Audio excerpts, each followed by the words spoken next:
Chat. Guess who's back? Y'all's go.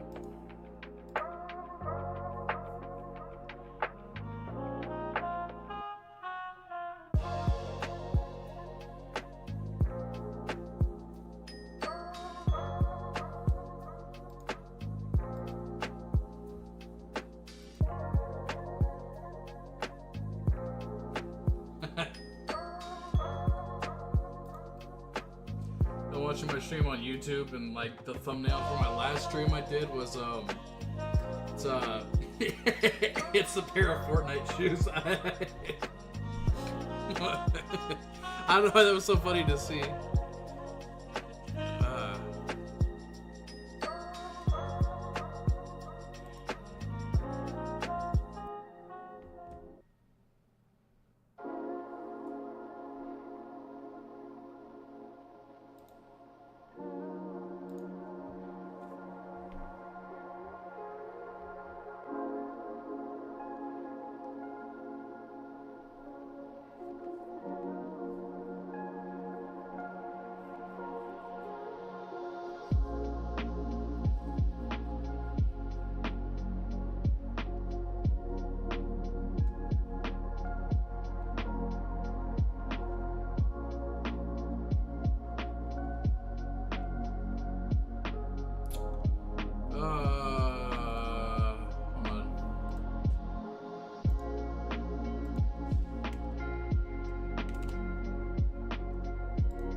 Sorry, I changed my stream back to just chatting because, I mean, I'm not really, like, doing Marathon Week no more, so. Well, I am doing Marathon Week, I just need a break. 1 week. I want Season 2 to be longer than Season 1. We only played 4 games in Season 1.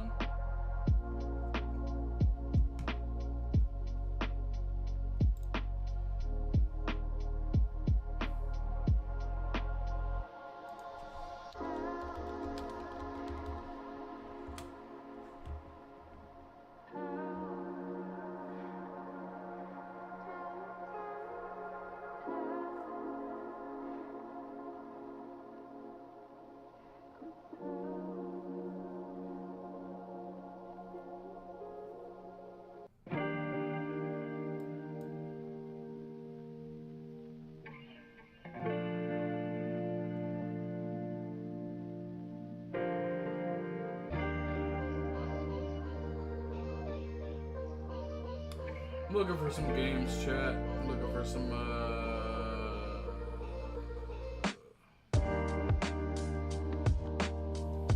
stuff for streams.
I'll figure it out.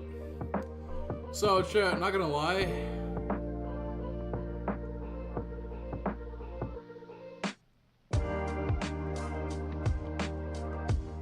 Kinda wanna do a horror game.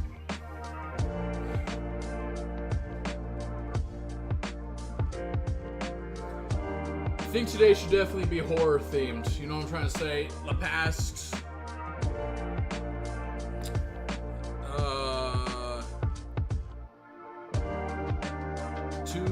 What was the last stream I had? Like last Marathon Week, the week before last.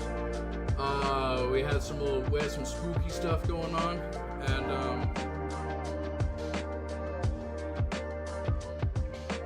kind of want to do a spooky evening. You know, when was the last time we had like a good horror game that we played? A mentee changed me as a person. So yeah. Just some random July night. I just want to, like, not be able to sleep tonight. You know what I'm saying?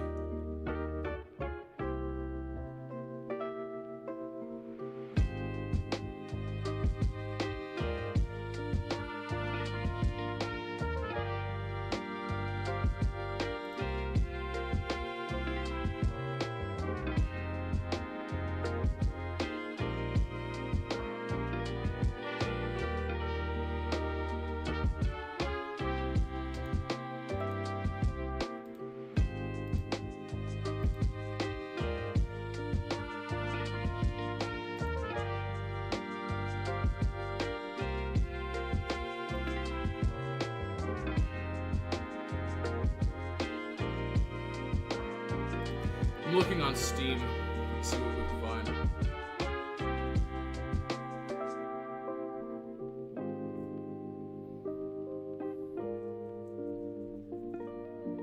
These dudes are trying to tell me Final Fantasy is a horror game. Is it?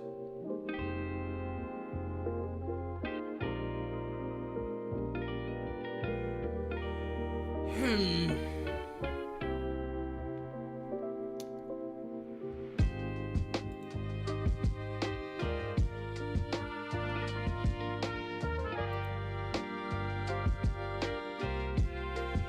we'll start with some Phasmophobia, chat. We'll start a little Phasmophobia.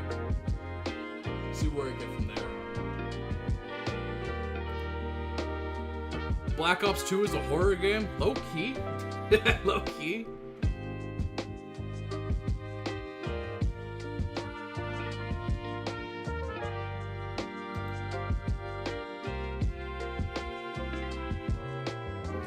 Chat, where's my mod at? I completely forgot that there was some big news in the gaming community and I need to share it with him in case he already knows probably, but I want to be the one to tell him.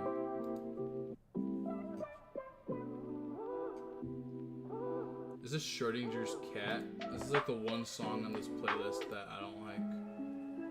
A lot of songs on this playlist I don't like. That's a crazy... I've said it before, and I'll say it again. That is a crazy name for a song. Jesus.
Sorry, I'm sorry. I don't mean to disassociate. I know I'll probably do it a lot. I'm looking for, like...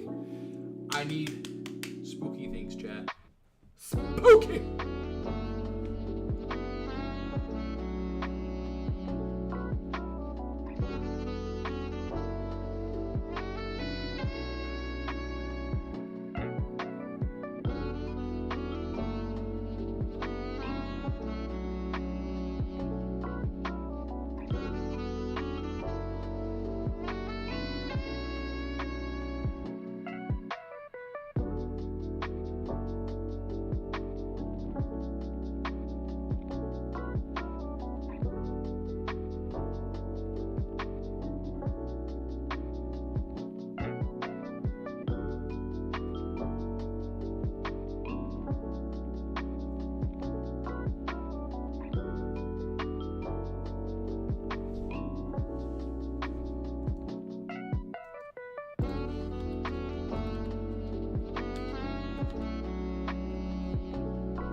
Kind of on a good one.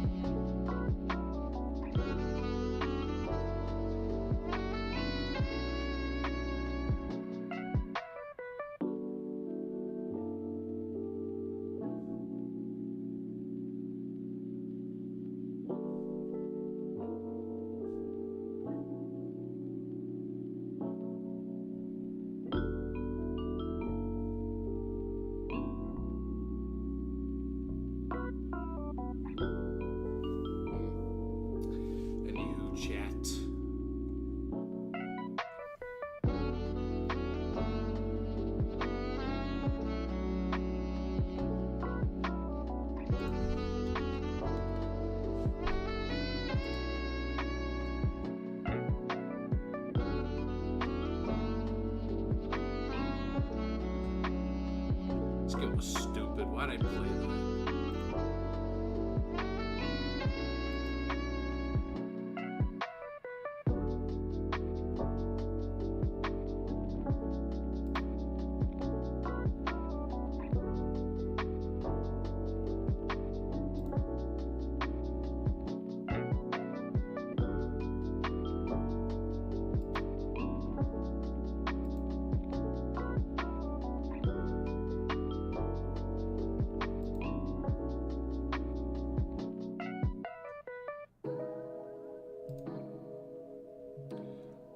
Me.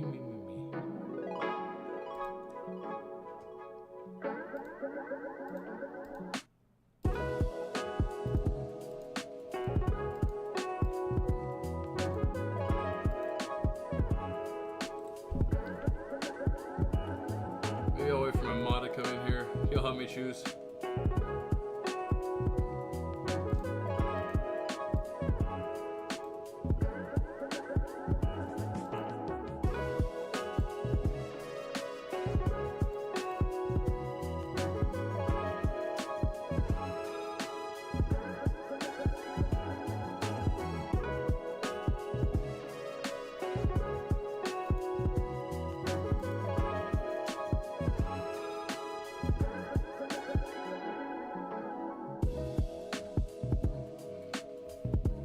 Maybe we'll start with some Phasmophobia chat, and then we'll lock in on something different.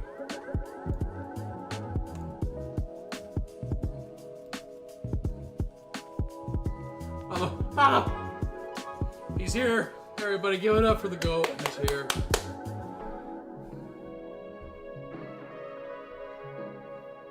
If Pablo gets no hype, it means I'm dead.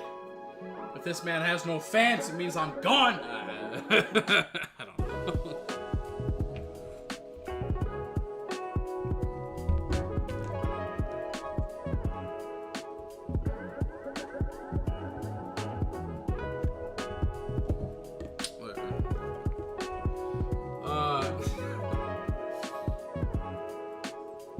All right, Bob. The moral of the story is for tonight. Oh, I've been good. It's really loud right now. Is it louder than me? It's kind of around the same thing. I've been good. I've been all right. Went to Comic-Con this weekend. It was pretty peak. I went as a Jedi. I was genuinely the top 3 Jedis there. Low-key, I'm not gonna lie. I'm just kidding. It was pretty cool. It was a lot of people. I'm not surprised for a Saturday. Like I wasn't expecting it to be small, but Jesus, it was just redonkulous, bro. I was a Jedi, and my girlfriend, she was Bellatrix from Harry Potter. Crazy combo, but that's what she had. She had the wand and everything too. It was fire. And my stepdad didn't dress up as anything, but he took the little Grogu plushie we have. So yeah, it was a good time. It was lucky ball. I bought these goats there. They're like the dot art. But yeah, bro just had they've been chilling on my desk. And there was a guy there who had them just like flicked up on the wall, posted up, right? And he had like all the OG cartoons. He had Courage. He had Regular Show. He had Adventure Time. He had, what else did he have? He had some other good stuff. I can't remember. Yeah, I remember only Adventure Time, Courage, Regular Show. But look at they look really good, dude. They actually legitimately look like so peak. They're like reversible. I can put them anywhere I want. I also bought something else non-Comic-Con related. Comic-Con kind of inspired it, but I saw it at level 7 and I was like,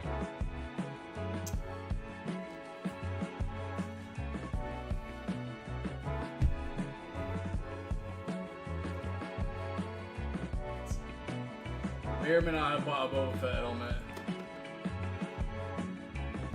This thing is sick. First of all, this thing is huge. I might put it on. We'll see. I'll put it on later. It's a lot of effort. So yeah, now I just have a Boba Fett helmet. That wasn't at Comic-Con. There was some cool Comic-Con, like Star Wars stuff. There was a bunch of lightsabers. They had a bunch of the lightsabers that I was geeky. Yeah, I know I killed Boba Fett for that. It's so cool. Like, it has like the war paint, like it looks all scuffed. It has like his little dent right here. Like, it's actually a dent too. It's like dented on the inside. That's the inside, by the way. It's kind of cool. This thing comes down, and it's actually clear. It's like, it's actually kind of like you can see through it, which is cool, which is sick. But yeah, this thing's actually pretty pink. I killed Boba Fett for that, by the way. One of the dudes at Comic-Con was acting a fool. Rocked him. Mollywopped him, that's what. Had bro begging for mercy. Took that as a trophy. I'm kidding. So anyway, I'm getting off topic. So you know how I've been wanting to buy like a legit lightsaber, like the NeoPixel ones? They had some there, but they were from Saber Theory, and like the reviews on them were kind of eh. But I was like, you know, they're right here, right now. I won't get scammed waiting for like 2 months shipping. So I was like, I'll buy one while I'm here. So you know what I did, chat? I didn't buy one because I wanted Anakin's. It was $600. I'm like, I ain't doing that. No. I wanted $600 for that thing. And it was cool. It was so cool because like the grip was like actual rubber, like on it, and I was like, this thing's so cool, man. Well, online, like if I buy one, I think the only other place I'd buy one is from like N-Sabers or something like that, because they have decent reviews. I hear good stuff about them. Theory Sabers or Saber Theory, whatever they are, I don't know. See, if I buy Anakin's off of Neo Sabers or N-Sabers, I can get it for like $400. I can get it like $200 cheaper.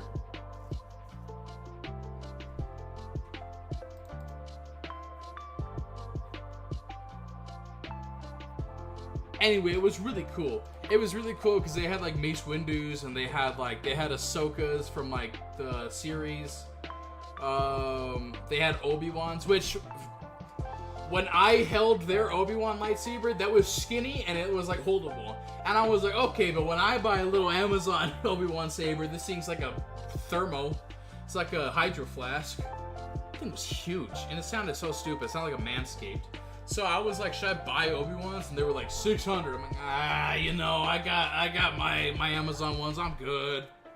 Because I took my lightsaber with me, the one that I bought last time, but I didn't have the blade or anything in. I had it hooked on the belt, which was so cool because like it was like legit. I looked genuinely so cool.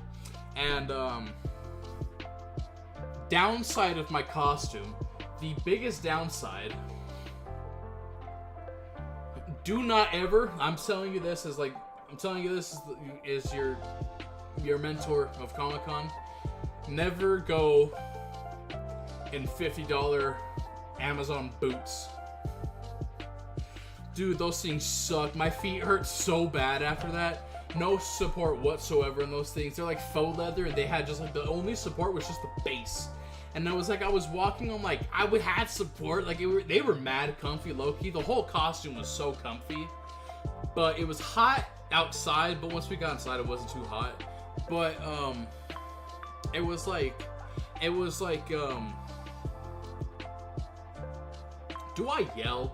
I sound like I yell. My voice gets kind of tired. I feel like I kind of yell. I'm sorry. I'll kind of lower it down for y'all. I'll kind of not talk as loud. The boots sucked. I want to say we got there maybe like 12:30 or maybe a little closer to 1. And we were there till about maybe like 4, 5. That last half hour, I couldn't do it. The last half hour sucked. I hated every second of it. Oh, dude. Well, we went at 12 because I had to work. I didn't get off till 12, so I came home from work and I changed. My girlfriend met me there, and my mom dropped us off. So me, my stepdad, and my girlfriend mobbed out, and my mom dropped us off. So we didn't have to worry about parking or nothing, which was so cool. First of all, because like that's actually such a power move, is to just get dropped off, not have to worry about Comic-Con parking, because it's downtown. Where am I gonna find parking downtown with like hundreds of people here, right? So we get there and they started sweating me. I'm kidding, not. So when we were going through the checkout, they had to check through my girlfriend's purse and whatnot, and she like the freaking convention center, what do they call TSA? She like clocked me. She was like, "Hey," and she pointed at my lightsaber. She's like, "That has to go to prop inspection." I was like, all right. So I had to go to prop inspection, and my girlfriend came with me too because she had a wand. I don't know if like she had to get it inspected too, but she got it, and they told my stepdad to take the little Grogu puppet, the little plushie, the little Target $20 plushie to prop inspection. I got the hiccup, sorry. So I'm at prop inspection. Take my lightsaber off. This thing was so cool, dude. I bought the Covertech wheel for it, and it was it looked like a pipe bomb low key. It was so cool. Like I didn't have to worry about carrying around like the heavy lightsaber blade and all that. I wanted to duel someone low key, like wait for someone to step up on me and just like bust out the one trick I know. I would win. I told my girlfriend I wanted to duel. I was like, let's go in the backyard. Like I'll whoop you. I'll have you. I'll shoot. I'll turn you into Anakin. But nah, no one wanted to fight me. So I just took the lightsaber. Anyway. So gave it to the dudes at prop inspection. You know what their inspection was? Putting a yellow piece of tape around it. You made me feel like a public threat. And they just put like a little piece of tape around it. I took it off. When I got inside. I was like, yeah, man. I took it off. They gave Grogu, he had like his little 3 fingers, he had like his little hand, they gave him a little bracelet of yellow tape, and my girlfriend had some yellow tape on her wand. So we get in there, it's a madhouse, and there's low-key, like, some crazy costumes, bro. Like, people knew ball. The 2 greatest costumes I saw, to me, I saw one person, out of like the hundreds of people I saw, only one of them was dressed up like Aiden Pierce from Watch Dogs, which was an insane pull. I was geeking. I was genuinely geeking my mind. And another guy was dressed up as Deacon St. John from Days Gone. Only 2 people who had like elite video game ball knowledge, and I clocked them immediately. My God, it's Aiden Pierce. My girlfriend's like, who? I'm like, you don't know ball, bro. Get out of my sight. Get out of my face. Oh, another cool one. This is kind of random, but this is kind of me personally. There was one guy there who was dressed up as Mirage from Apex Legends, and he had that on, bro. He had like the yellow jumpsuit, and he had the goggles, and he had like the actual what does he have, like the holograph stuff on his arms, and they lit up. Like it was like he had like the holograms active, like they would lit up. It was so cool. I was gonna be like, yo, bro, you should like follow me on Twitch because low key, you know, that guy's like my whole name inspiration. I was like, I'll let it slide. I got to meet an absolute legend there, chat. I got to meet the one and only GOAT. You'll never guess who it is. Well, what y'all know about Mohawk Bob?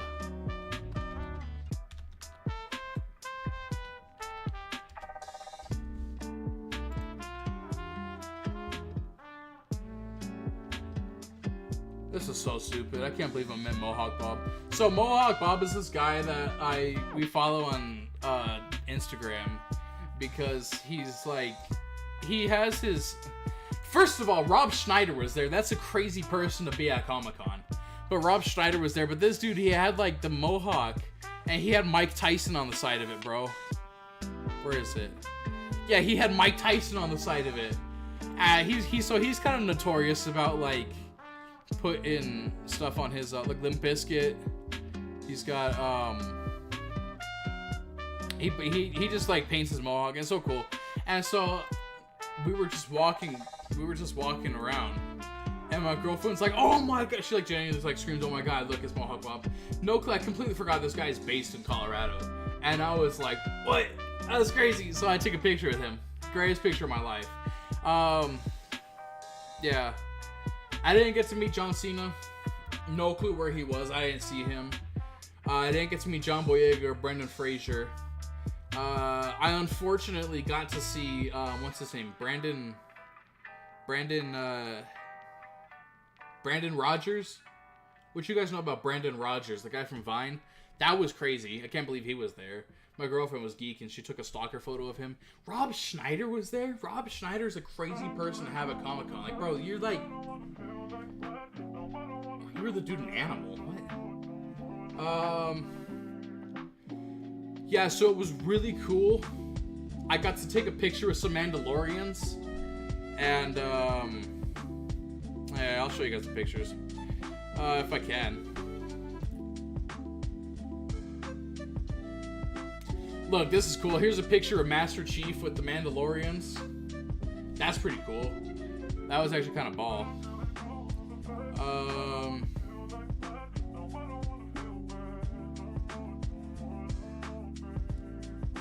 Here's me and my girlfriend and my stepdad with the Mandalorians. That was so cool because there was like a throne.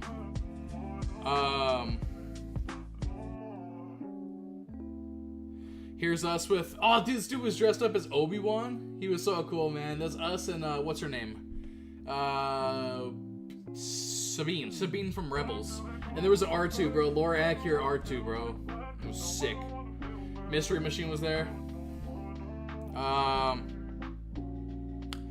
Oh, here were the lightsabers, chat. Those were the lightsabers I was talking about. They looked so cool. I got to hold Starkiller's lightsaber immediately. The first one I clocked. I was like, can I have the Starkiller one? He was like, which one? And he had like all three variations of Starkiller's lightsabers. I was geeking. I was foaming at the mouth, bro. I actually did like a backflip in front of everybody. I don't care, nah. Dude, I got to hold Starkiller's lightsaber. I felt like I was in the Force Unleashed. I was geeking. My girlfriend remembers I was losing my mind. It was so cool. I should have bought it. I should have spent like $6 grand on it. It was so dope. I wanted it so bad. But yeah, 10 out of... It was low-key like an 8 out of a 10 experience. I definitely want to go again next year with some better shoes, first of all. I want to keep the robe. I might keep it. I'll never wear it again in my life. I might wear it for Halloween, but I'm definitely going to keep it. Yeah. But it was really cool. I'm really glad I went. A lot of cool costumes. There was one guy there dressed up as Darth Vader, and he sucked. He did not have that on. I saw like his helmet and his cape. I'm like, oh my gosh, Darth Vader. He's going to be so dope. The only thing he had was like the helmet and the lightsaber. He just had like some random cloak around him, and he was just wearing like all black. Just like not even like no gloves or nothing. Just some fat white dude in the Darth Vader helmet. It sucked, man. I was like, come on, man. You know, give me the Darth Vader. I'm a menace. I'm tall. I'd be a good Darth Vader. Whatever. There were some clone troopers. Clone troopers were pretty cool. They had like full sets of armor on. That's what inspired me to buy the Boba Fett helmet, because I was like, I want a Captain Rex helmet so bad.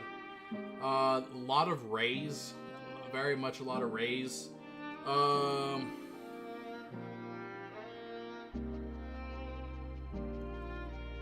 There was 2 Johnny Silverhands. There was one David Ramirez from Cyberpunk Edge Runners.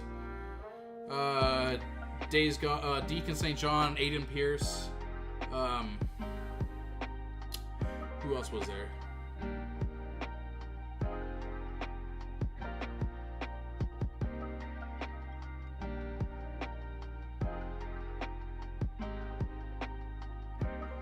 There was like a 7-foot, like I'm genuinely talking like Shaquille O'Neal height She-Hulk there, and I was like, oh my god, that lady's huge. It was a guy. It was like bro looked over and it was just full beard. Why was some guy dressed up as She-Hulk? I don't know, but it was so funny because he was so huge. And oh, there was a Wolverine there, but he looked genuinely just like Wolverine. Like, it was actually, like, the most, like, lore-accurate Wolverine I've ever seen. He had, like, the cigar and everything. He actually looked like a movie Wolverine. Like, the rest of them, you could tell they're dressing up like Wolverine, but this dude actually looked like Wolverine. And he had some chick with him. She looked like, what's her name? Laura, X-23, like, his daughter in the movies. Boy, dude, he looked just like Wolverine. I was geeking. I could have met Mike Tyson, bro. I could have met Mike Tyson. I don't know where he was. I could have met him. Dude, he genuinely looked like a Chad. He looked so cool. I wanted to shake his hand. I can't remember all the other cool costumes there were, but there was like some really cool ones, man. And it was so busy, but there was like a lot of cool stuff there. I really wish I could have like stayed a little longer, but like my feet hurt so bad. It was the kind of like non-foot support where like my whole body started hurting.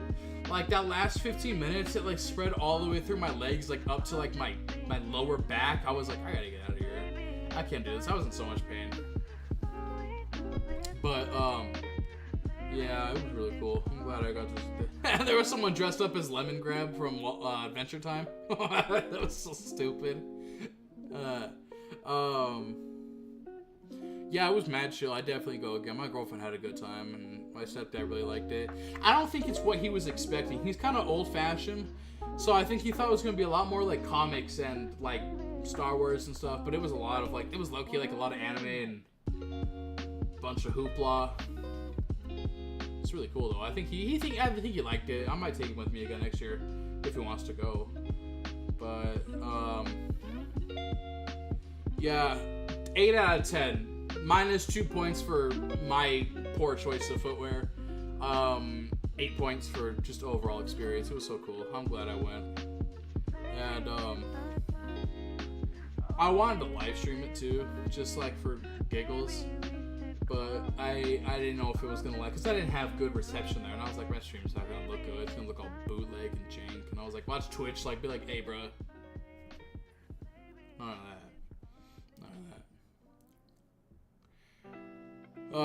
Yeah. Anyway, W Mordecai and Rigby though. These are so cool, man. These are so tight. They're so so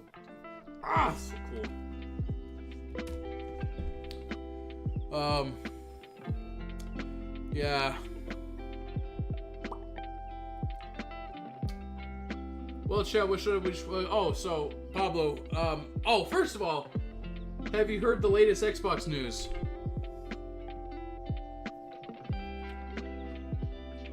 I know you have. I know you know ball.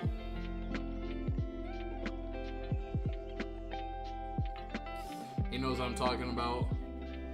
Ladies and gentlemen, we're recruiting the latest batch of Warriors. All the Halo veterans are gonna have to lock in. I can finally play with this goat. Helldivers has been put to Xbox.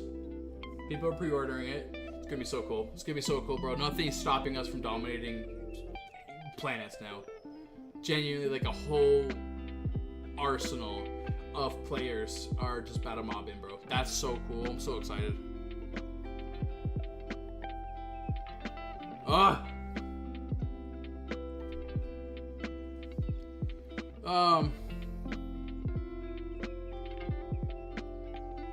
Anyway, Pablo, so I'm going based off of an experience we had like 2 marathon weeks ago, I think it was last marathon week. Just the random who came in and started sending me scary trailers. I was like, you know what, Loki? We haven't had a horror night in a while. So I guess he's having a horror night. I don't know what to play. I was gonna start with Phasmophobia and see where we go from there. I'm on a mission for a new horror game. I want something like a Menti level. That was genuinely the scariest game I think I've played on stream. And the creator of Amenti has other games. And look, I put one in my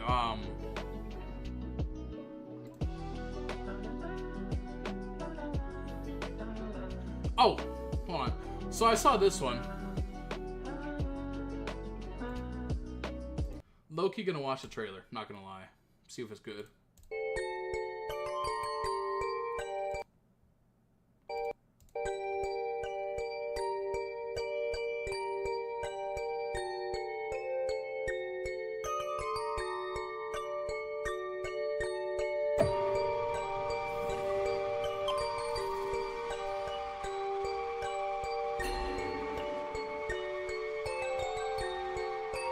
All right, night vision camcorder. You know that's it's over. It's GG's. It's wraps from there.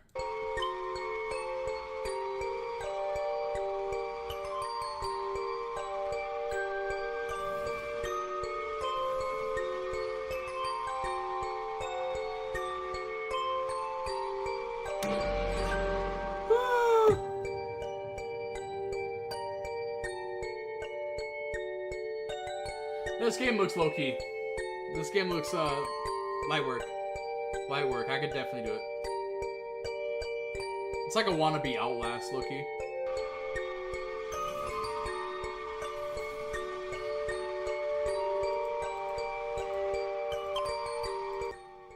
Ah, weak. Anyway, this is the game I saw that might be kind of cool. It's from the same guy who made Amensi. All right.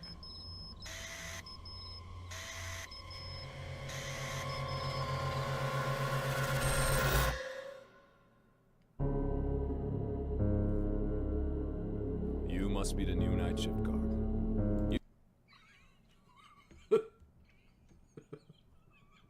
I'm sorry. The animation got me. You should know that guarding the cemetery isn't easy. The previous night shift guard died of a heart attack, and we found his body at the church door with a bluish complexion and a terrified look.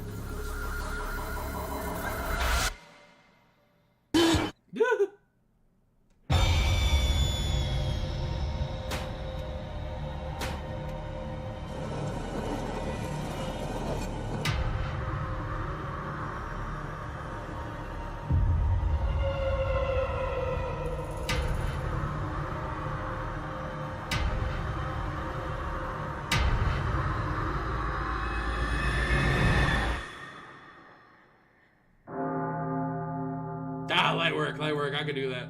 That's easy. That's GG's. And it's wraps. I could do that. Easy. Light work. Let's do it. I feel like that one will get me because I don't know if y'all remember. Amensi had a brother crying and sobbing. Mortuary's assistant. That is actually something I saw that I might try, but I couldn't remember if it was cringe or not. I don't remember. Mortuary assistant. Morty. Mortuary assistant? Yeah. This one?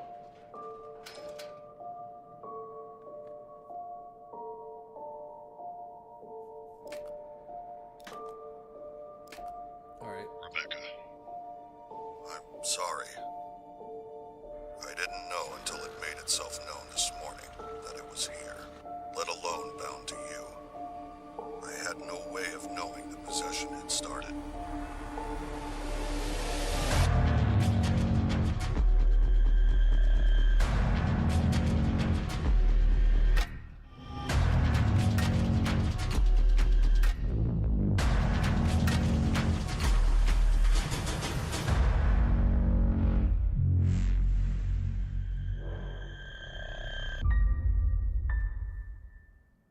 I don't know, Chad. It kind of feels kind of cheese to me. I don't know.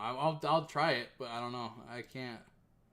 You lost me at that. Like, ugh, God. I can't do any while wearing gowns and black hair. All right. Oh, it's wraps. GG's. Yeah, I could do this easy. Might work. Yeah. Cooked. Blinked. Let's get this bread.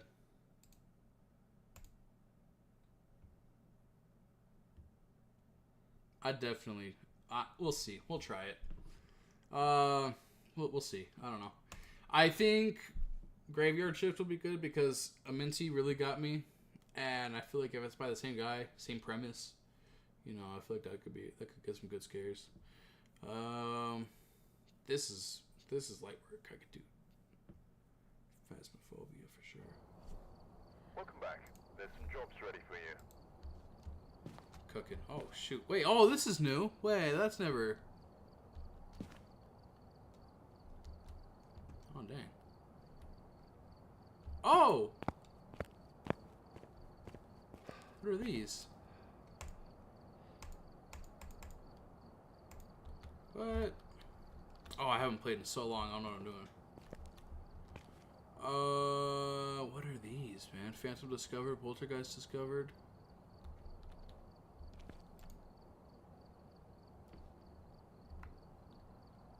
Oh, dude, let's go. Oh, is that the Wraith? Oh, yokai. Oh, dang.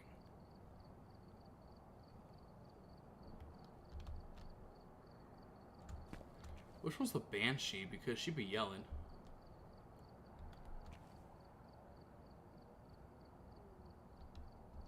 Huh. These are kind of cool. These are new. They really updated this because those weren't there, and then I guess there's trophies for that. This is new. This was never like this.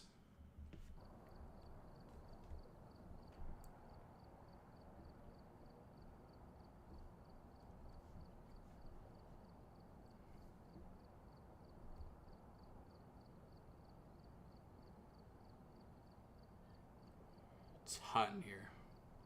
It's hot in this room, my man. Alright, chat. Let's take a look. Got 3,000 pesos to my name. Why is my screen kind of wonked out?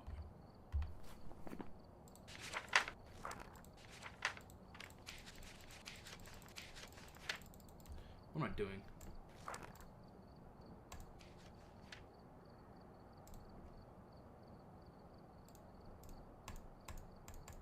Oh, dang. How high does my resolution go?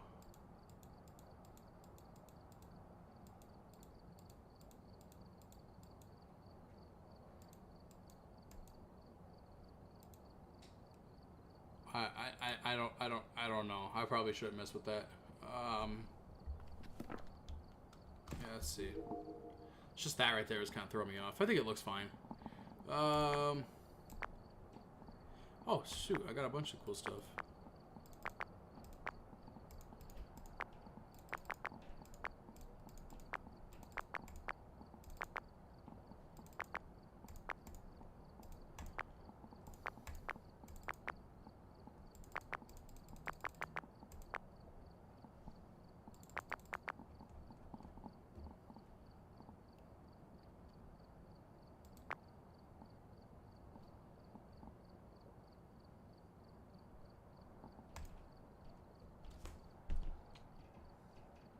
Sound recorder is what I need. Hello.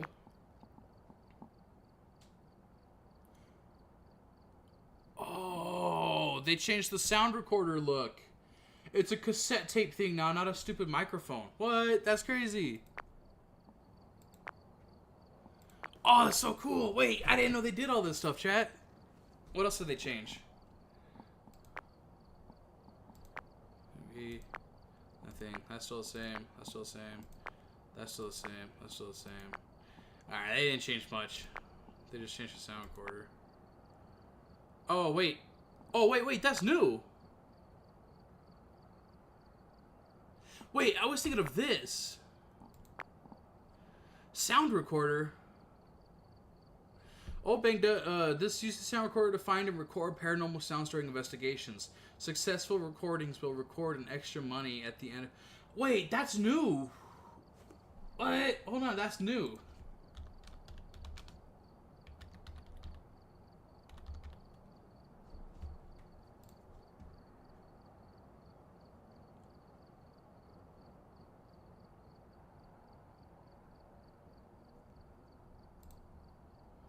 Was it? Is it new?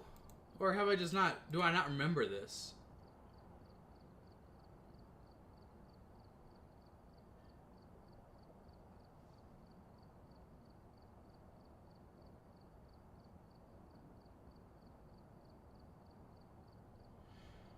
No, that's new. I don't remember that at all. Shoot, let me get 2. Let me get 1. That's new, yeah.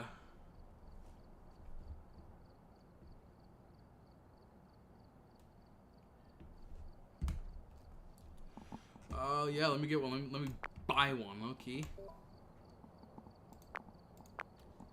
That's crazy. That's way new, bro. I don't remember that at all.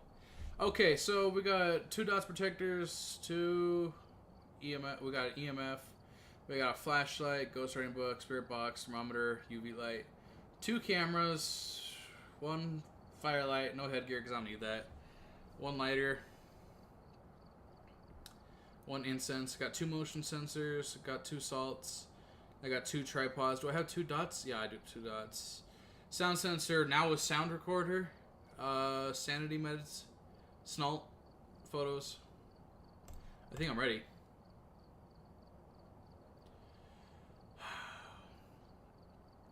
I'm feeling pretty confident, chat. Fairly confident, so I'm going Edgefield first view. Let's get this bread.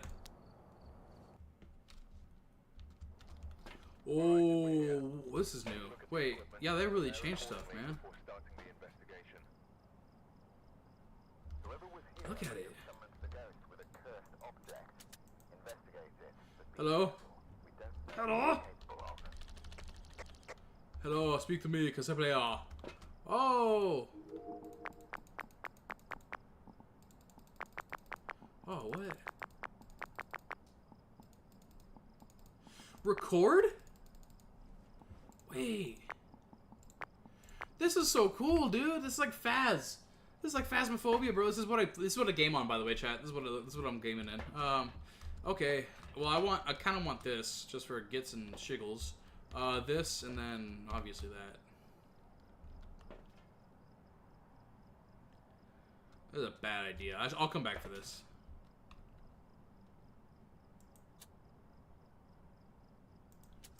What are the odds that it records what I say?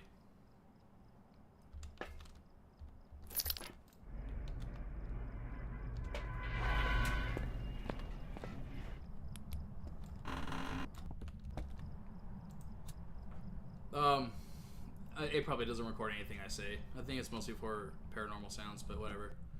Yeah. 3 steps in, the siren starts going off in the car. I'm good on all that, low-key. I'm good on all that. All right. Get out of my get out of my view.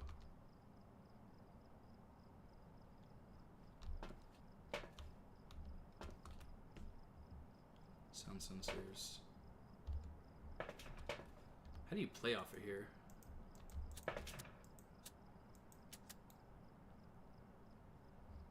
That's probably play, huh?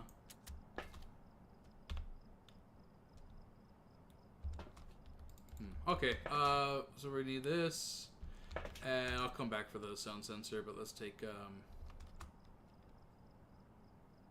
this. Alright, let's go.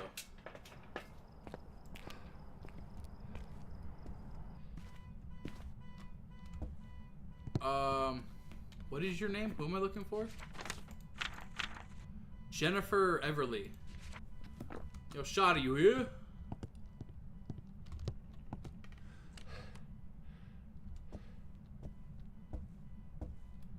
I ain't like that. Heard a door open somewhere.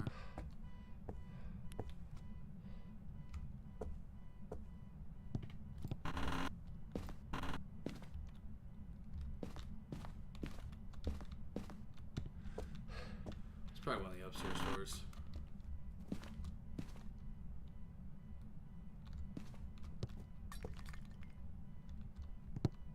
She's active, low-key.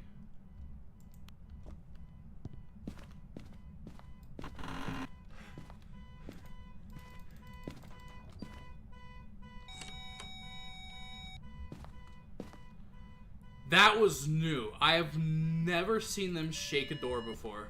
That was really new, and I did not like that.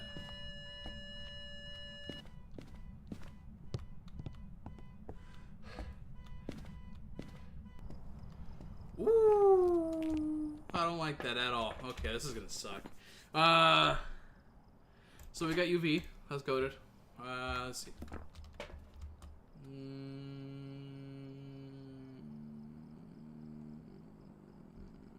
So I don't need that no more.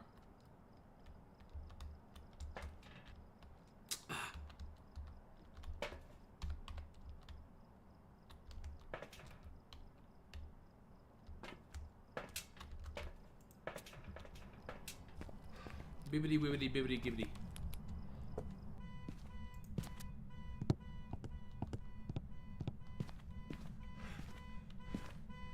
Record sound.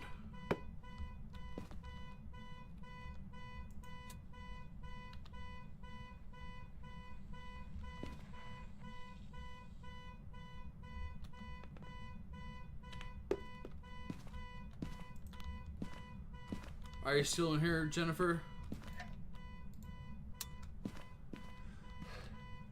Speak to me, apparition.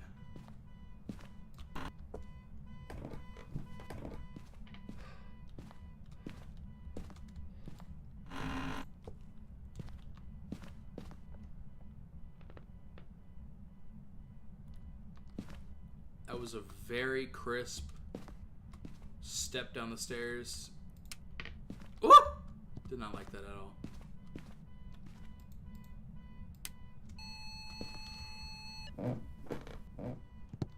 Get me out of here, get me out of here, get me out of here, get me out of here, get me out of here, get me out of here, get me out of here, get me out of here, get me out of here, get me out of here. Oh, it was a 5. That was a 5.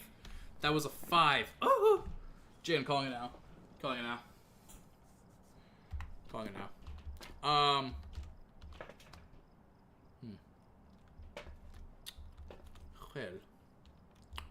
activity's going bonkers up in there. Bonkerifo.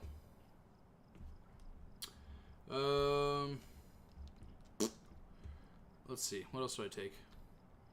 Time to put some cameras down.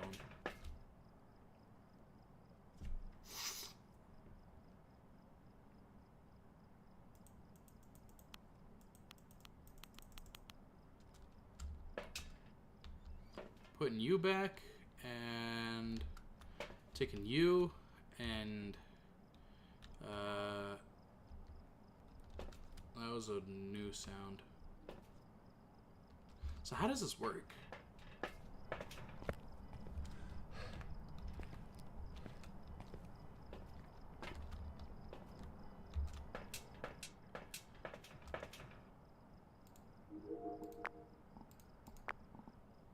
That's cool. Okay.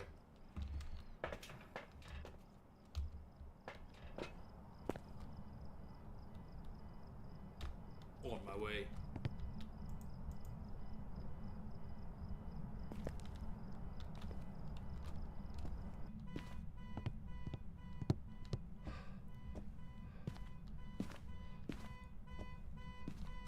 I need to turn this car alarm off, bro.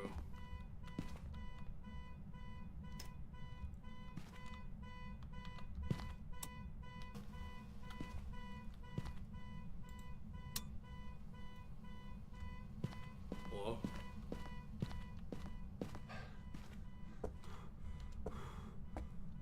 Hello? Oh, hey. Where are the car keys? I need car keys.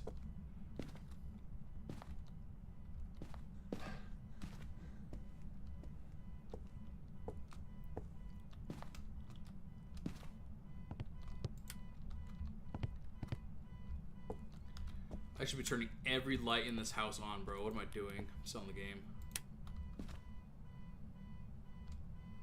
Let's see.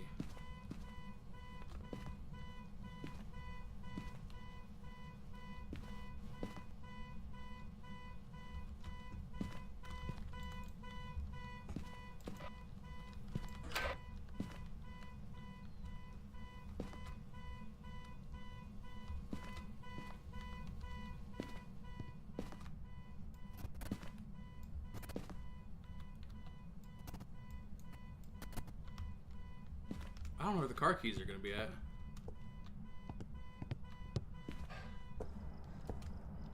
I don't know how to turn the car alarm off, guys. I'm sorry. Let's see. What do we get?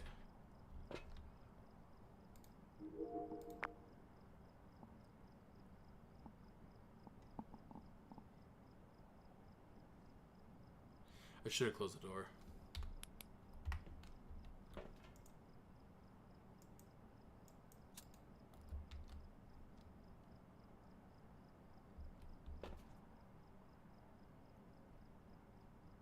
I don't think this game recorded anything.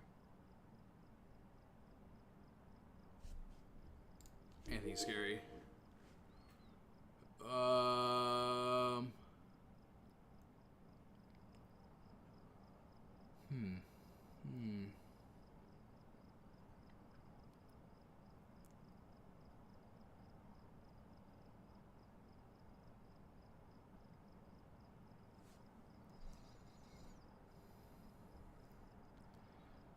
I don't know if that's a good spot for it.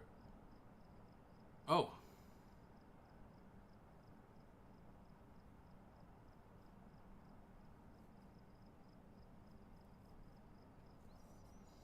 Car alarm's gonna drive me crazy. Well, it's recording, so I don't think this thing recorded anything.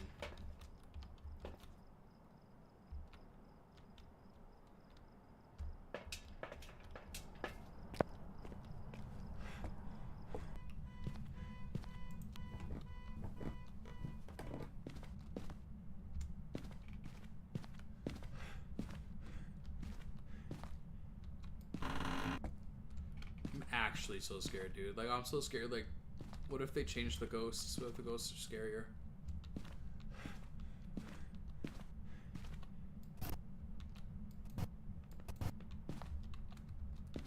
Where are the car keys at? I'm so sick of that anymore.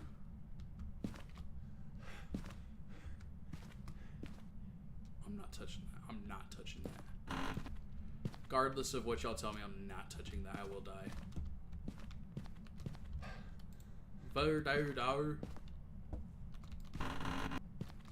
Ring-a-ling-a-ding-ding. Where are my car keys at? Someone had a glass of whiskey before bed. It's me. I'm the one having a glass of whiskey. Just leave your keys in the bathroom.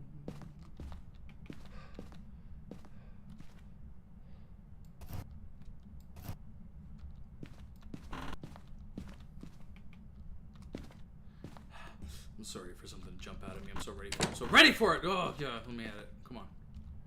Alright. That work. That work. So she's downstairs. She's got to be downstairs, because...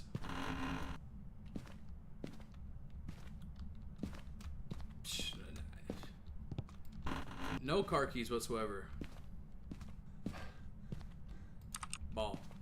Yo, Jennifer, where your car keys at?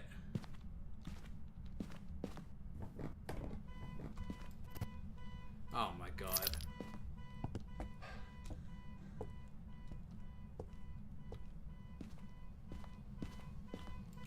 Thank you. Christ.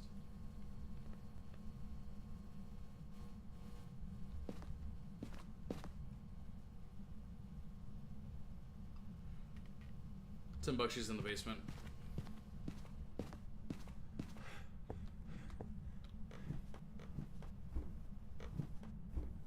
Yo, Jennifer, you down here?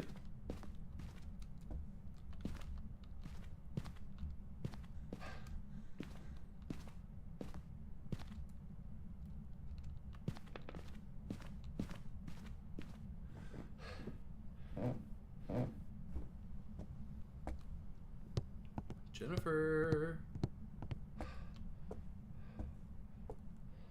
Jennifer.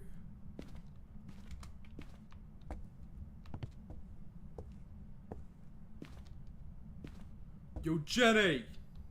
Jenny! That light just turned off down there?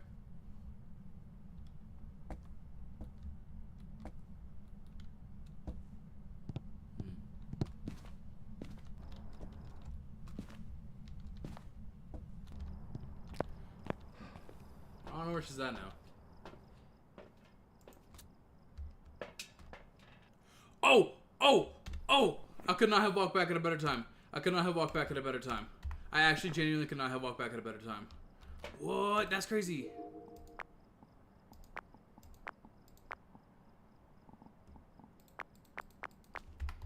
Oh shoot, now I know what it is.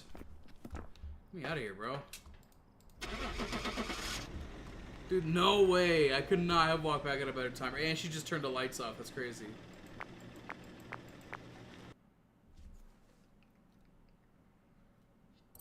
Dude, no way. There's some jobs ready for you. Can you imagine if I missed that and I died or something?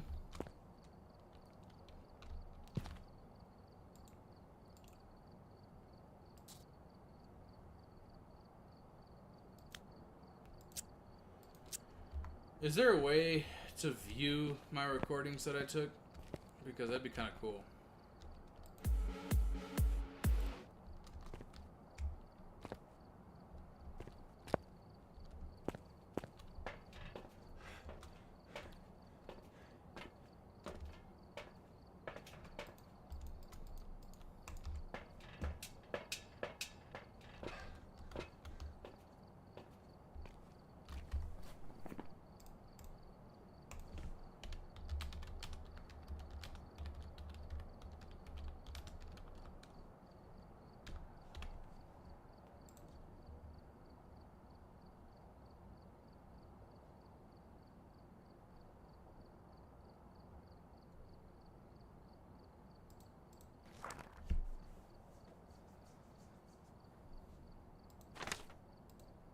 Oh, dang. Oh, here we go. This is where it would be.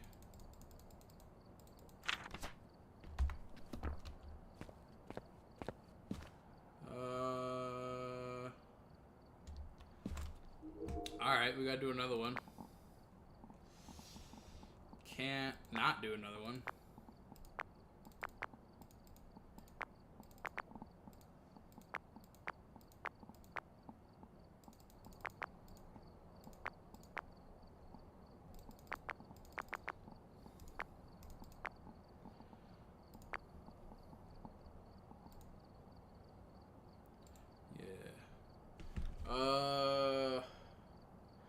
Ridgeview Court.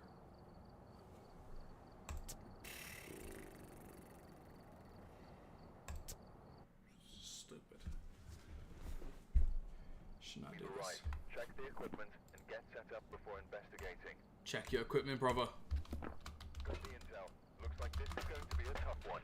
We've had reports of violence, and it looks like they left in a hurry. Carlos Hall. That's a name. All right.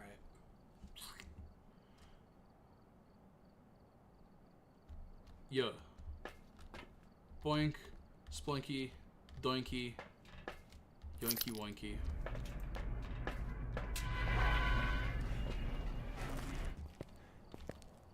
This house sucks. I hate being here. Yo, Carlos! I know you're here, buddy.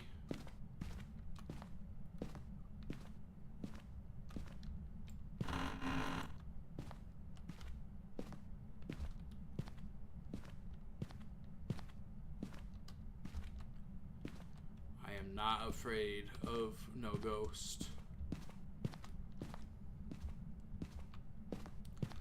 As one would say.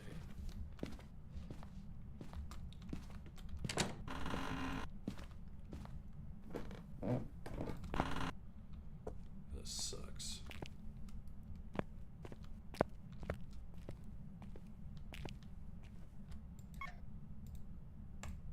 Ah!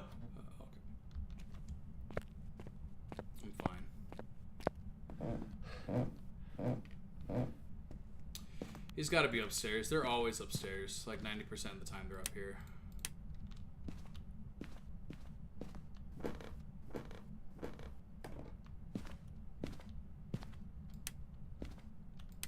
Yo, Carlos, big dog, where you at? Are you here? Are you here? Hello? Okay. $10 you're in here. EMF goes off. Ready?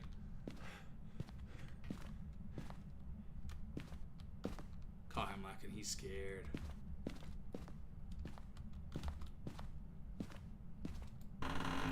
Maybe he's not up here.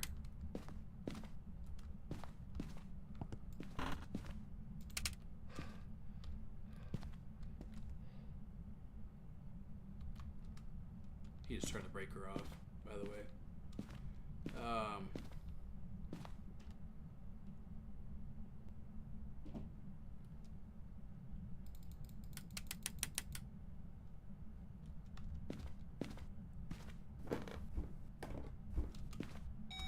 Oh!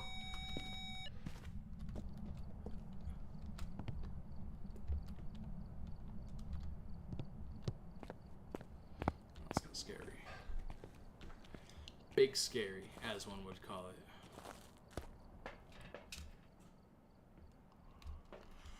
I actually could not have gotten out there at a better time.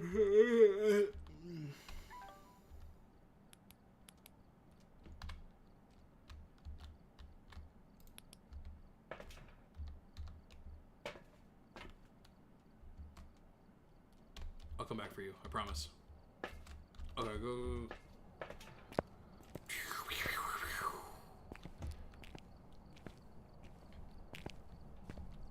He's in the front room, $10.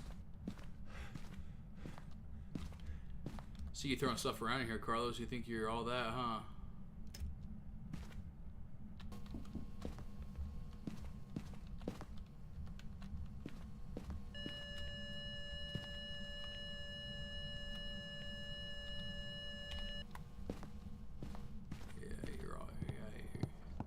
EMF 3, so if he was more of a plausible threat to my life, it would definitely be more than that. Your time to shine, little buddy.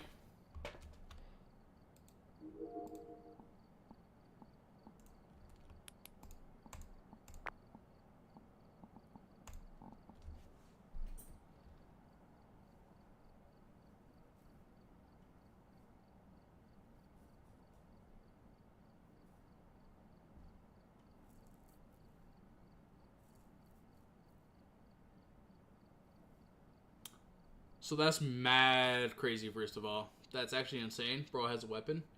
So that could be both. That's dots.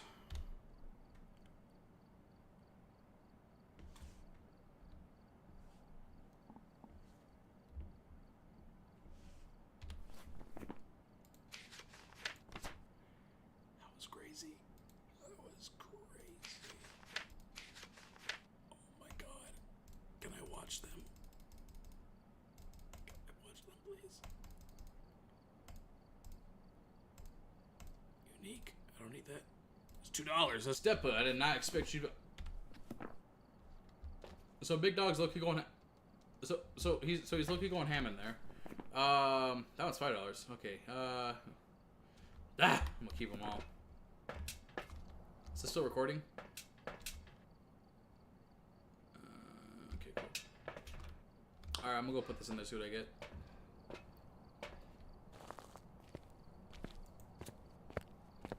This is Big Dog 101. Carlos, don't kill me. Whoa! Carlos, thank you. Oh!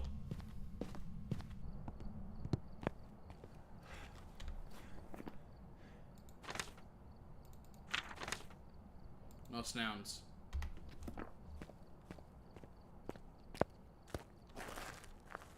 Am I supposed to have it with me?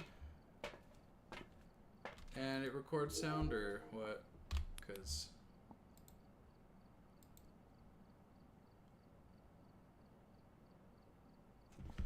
what else do I need? Well, we got...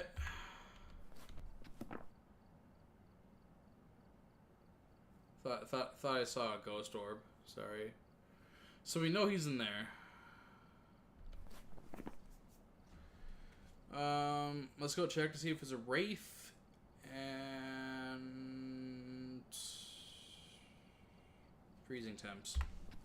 Salt and thermostat. So salt, thermostamped, salty thermostat. Lego.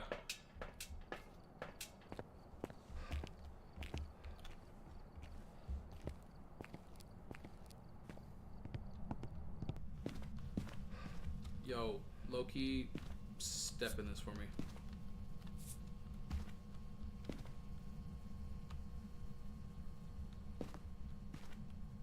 What's your temperature, young thug?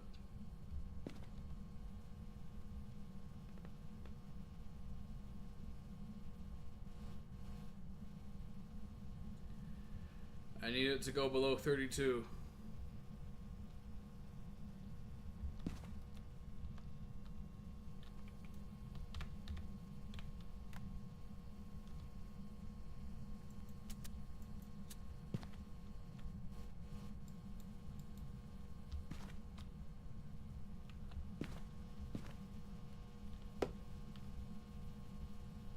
No.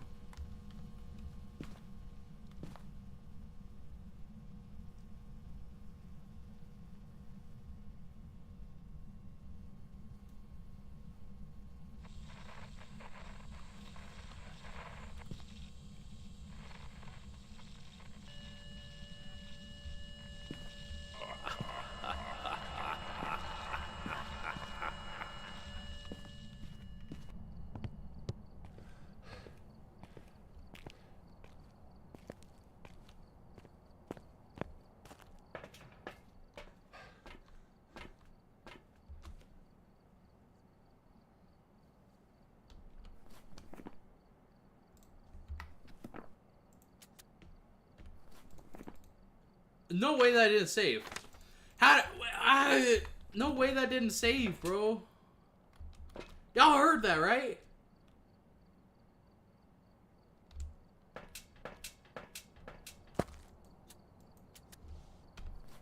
Like, that's actually crazy that did not save.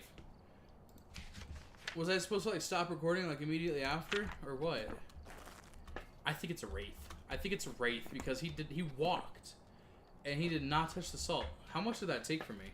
76? Ah, like, we're going back in there again. Going back in there again. I'm scared. I'm kind of scared.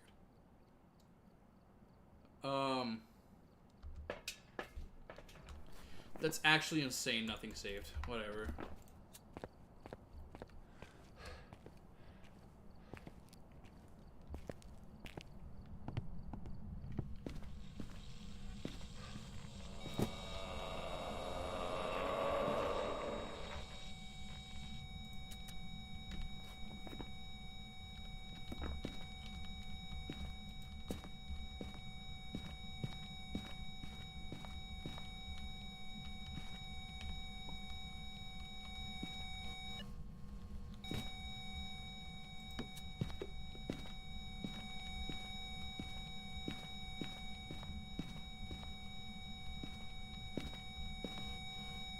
Speak to me, Carlos.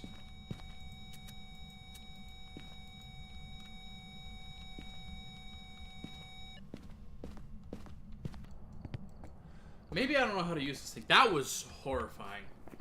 First of all.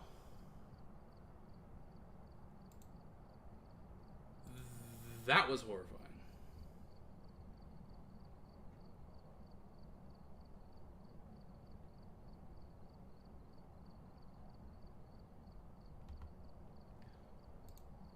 Wait a minute. Oh, I have to hold it.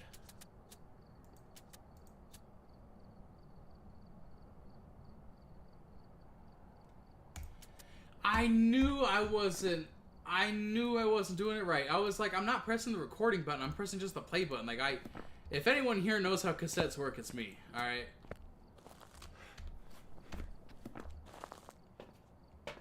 Okay, so I actually do really think it's a Wraith, but I want to get another sound. I'm gonna go crazy if I'm in there. So I'll be popping bottles, sparkles, and champagne.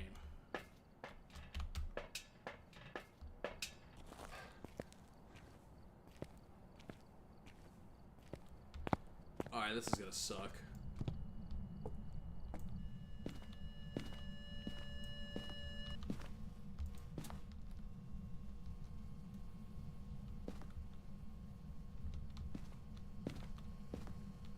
Yeah, it's a Wraith, bro. Carlos, if you're here, write in this journal for me.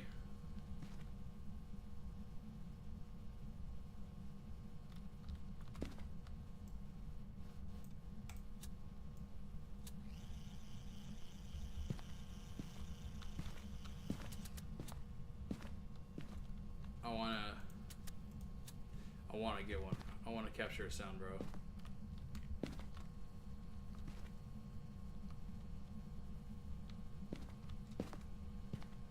Come on, Carlos.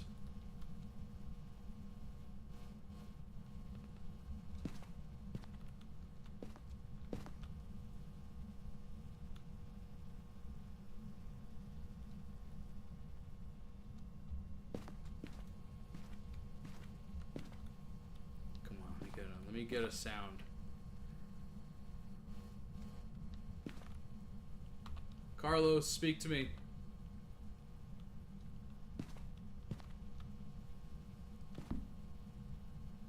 I know what you are, Carlos. I know what you are. I see you have a set on the saw. You did that to yourself.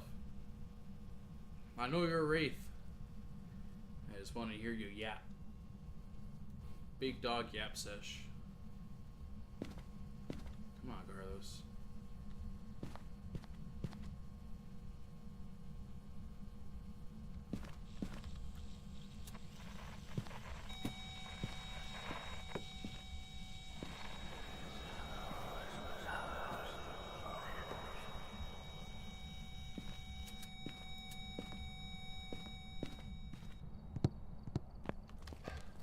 Oh, it worked.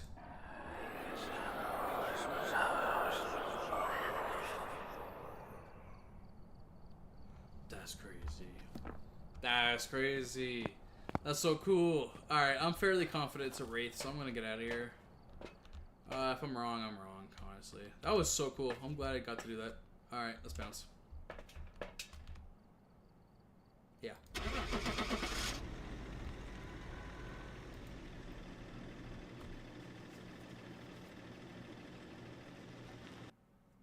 I really wish I could have got that growl. Knew it was a wraith. Prepared some jobs for you. 2 for 2 dubs, chat. Should I go for 3?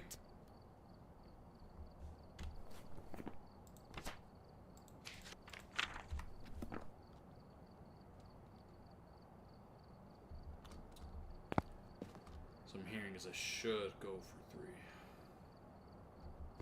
Where's the audio recorders over here on the wall?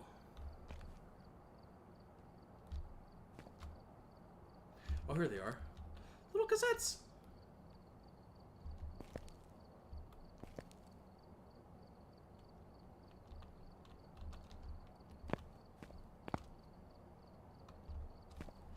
Alright, chat. Big 3. I'm going for the Willow Street.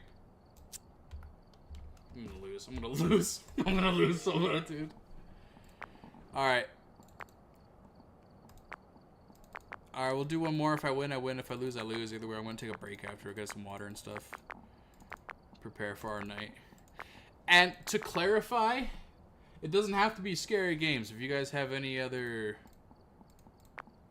scary videos for me, I'm down.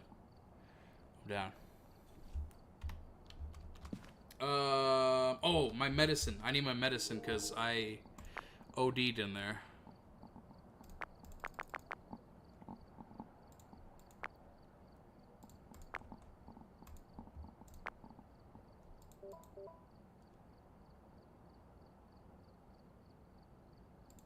Why not?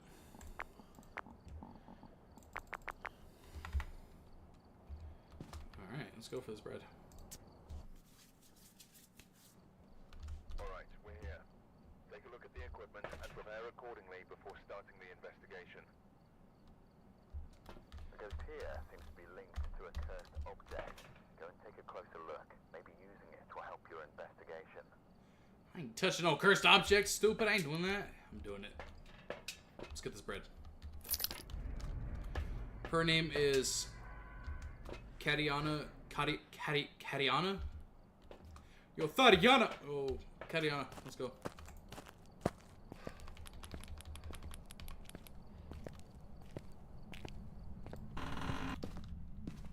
Alright, first things first. Big house. Scary house. Katiana? Katana?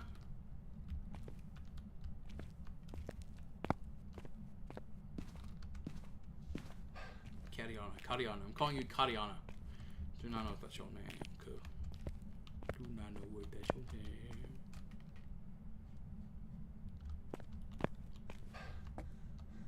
other place a flashlight could be in.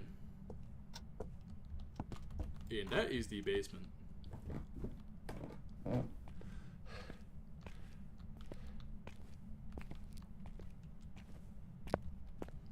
Knew it.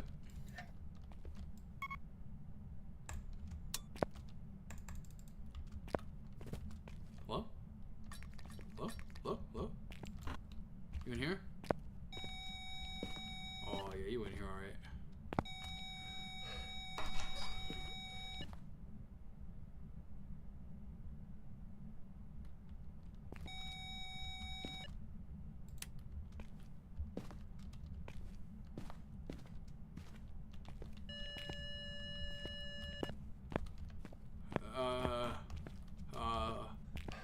I didn't like that sound at all. Not one bit. Not one bit.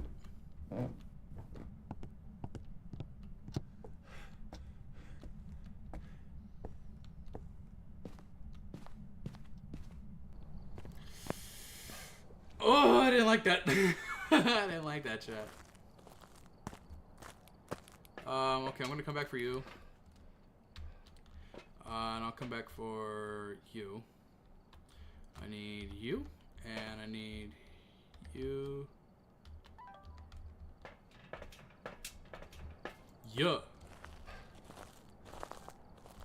Oh, that's sick.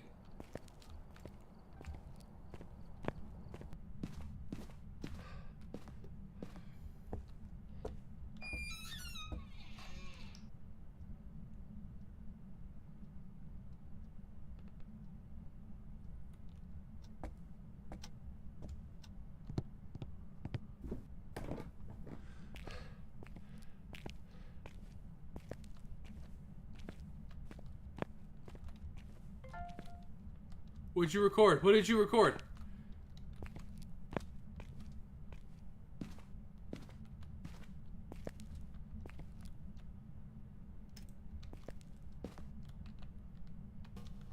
Oh my god, why do I do this to myself?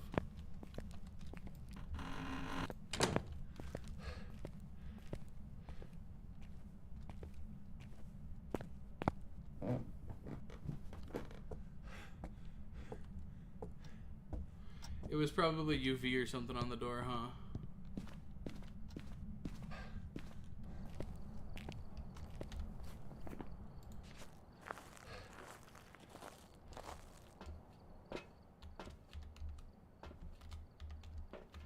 When did I record ghost orbs?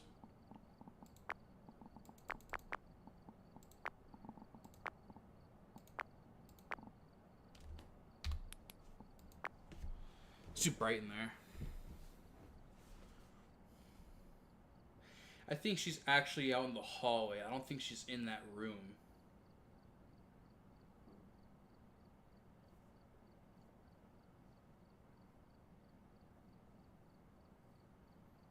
Alright, what's my health at? My stamina. Alright, that'll work.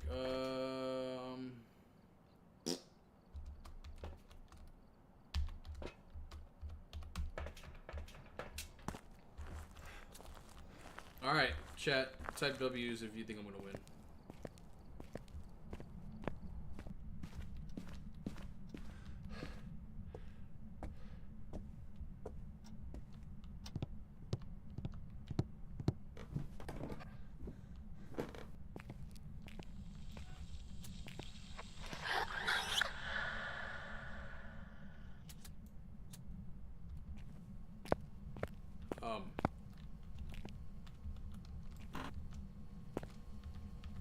Cool. Do me a favor, shot. You don't ever do that again.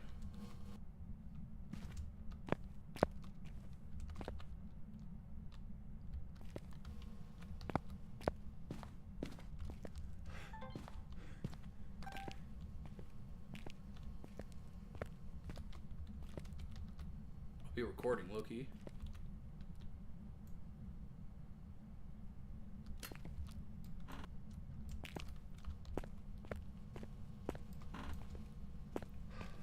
Please record.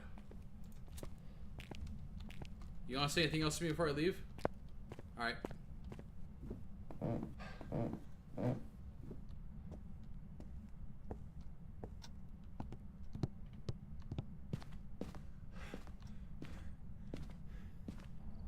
That was the best thing she could have said, Loki, is just, telling me to get out, because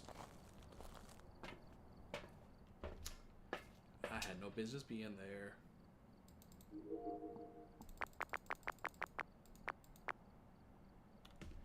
I don't think she's right there. She's down here somewhere. I don't know where she is, though. Oh, shoot. Wait, she is down there. But where? Oh, ghost orb right there.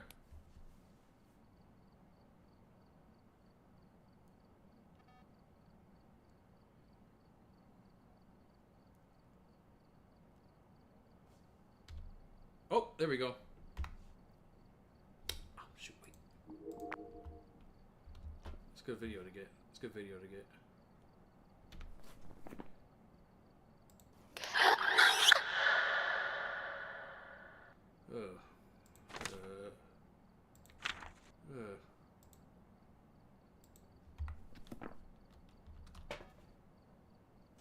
So it's recording ghost orbs, and it should have recorded her walking. So we got dots projector and we got a ghost orb. So what would it be?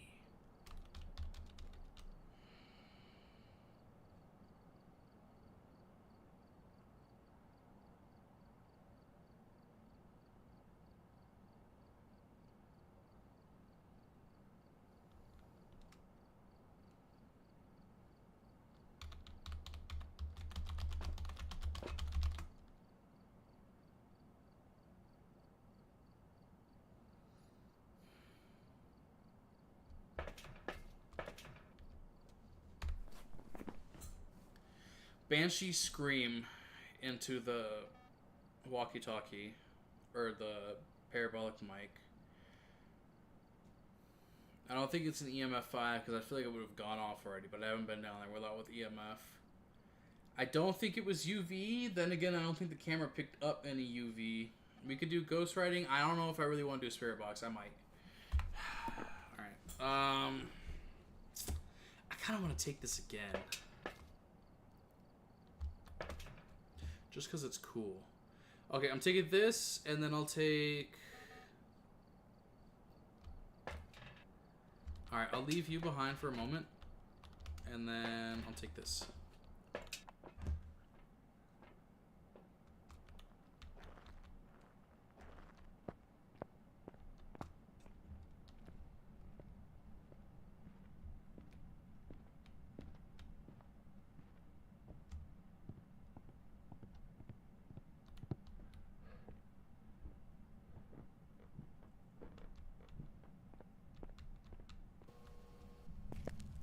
Katiana, if you could hear me write in this journal... Oh, shoot.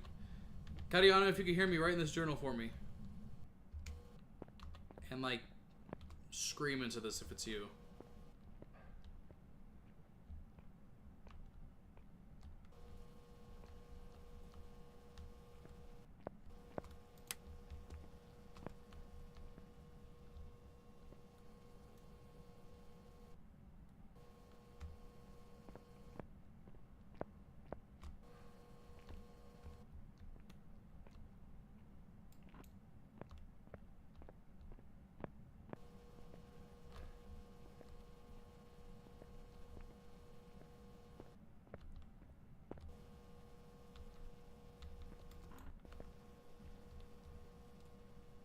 Katiana?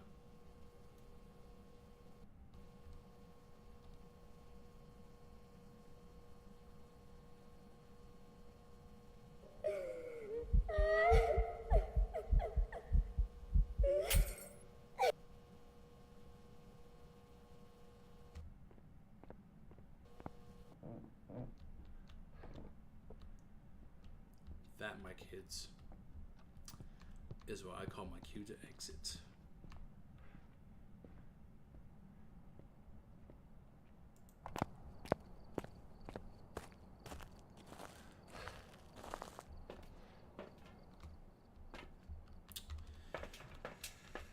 That was horrifying. I hated that. I hated that. I don't think it's a banshee.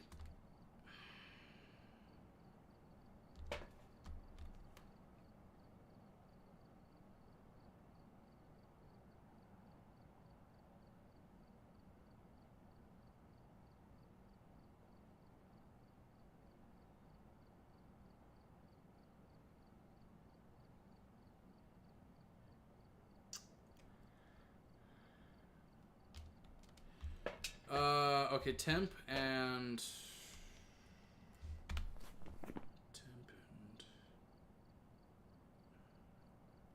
Because she's not touching any doors. It's gotta be spirit box or something.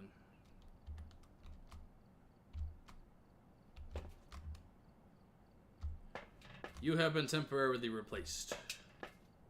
My wrist is itchy.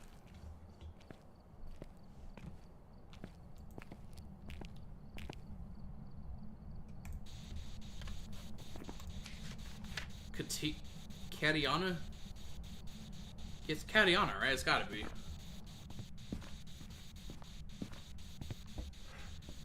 Catiana, can you speak to me?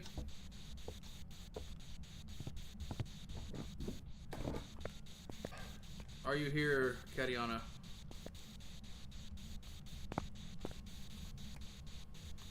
Do you want me here?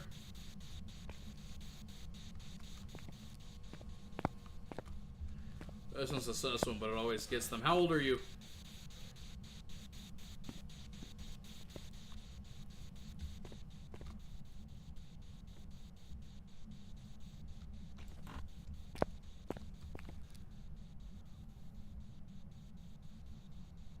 I don't know what it is. I don't know what she could be.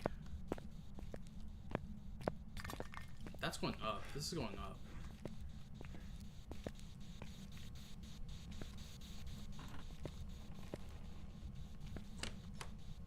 Oh, you mother. Are you serious? I don't have the UV. Shoot.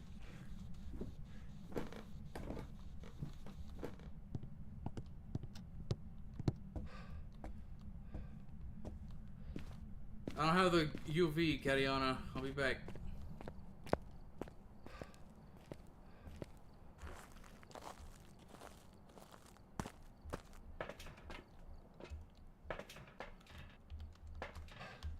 Forgot to grab another salt. I'm playing a risky game right there, Loki.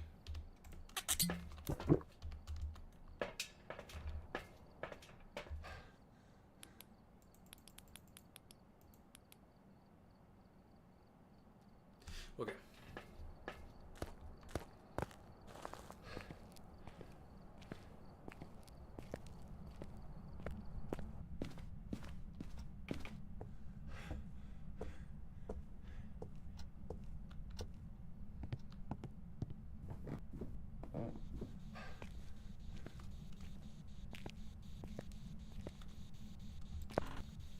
I don't think it'll still be there.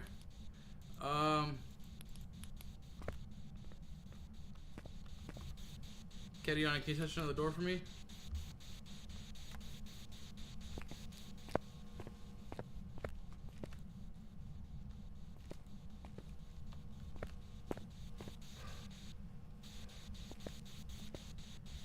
Catiana, you don't want to speak to me?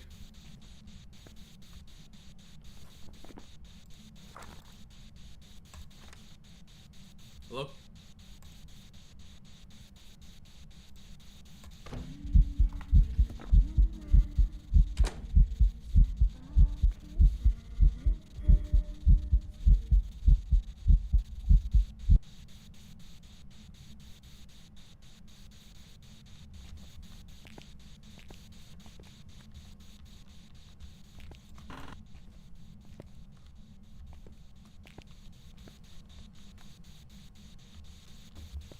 So you don't want to talk to me.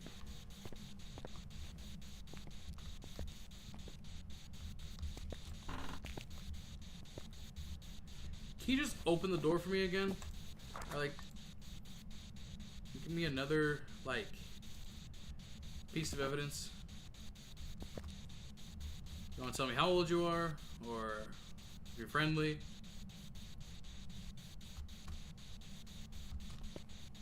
Nothing. Alright.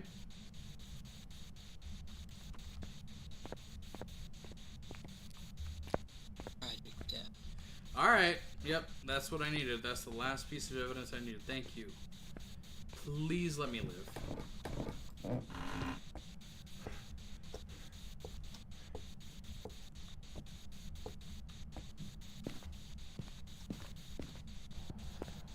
all that is holy, I beg to live. Jesus Christ.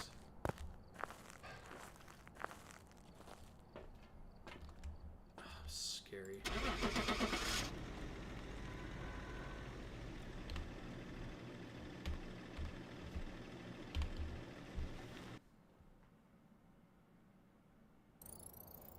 Welcome back. I've got some jobs ready for you. Ooh. Oh, I upgraded. I could buy a lighter now instead of a freaking box of matches.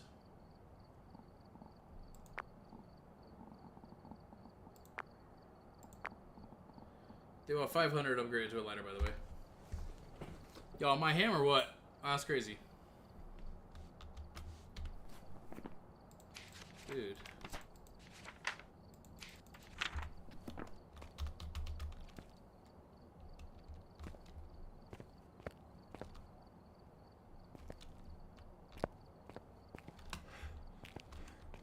I wish there was like a collection of like all the stuff that I've gotten that I could like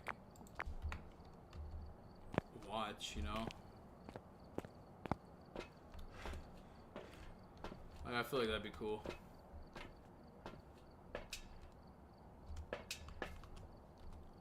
Oh, dang.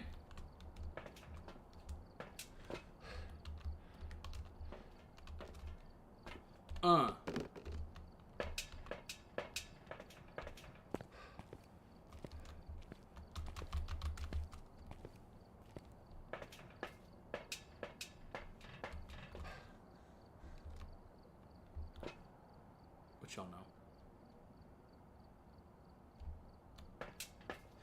Alright, chat, what do you think?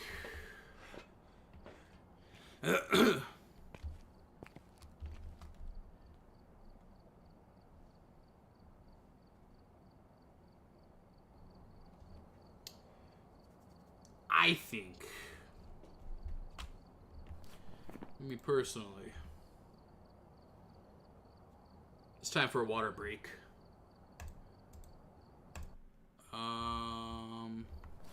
Welcome back.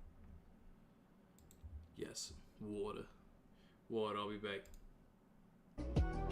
Like 2 minutes max, 2 minutes max.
is ridiculous. What am I doing, bro? Why do I torment myself like this? Alright, what should we try next?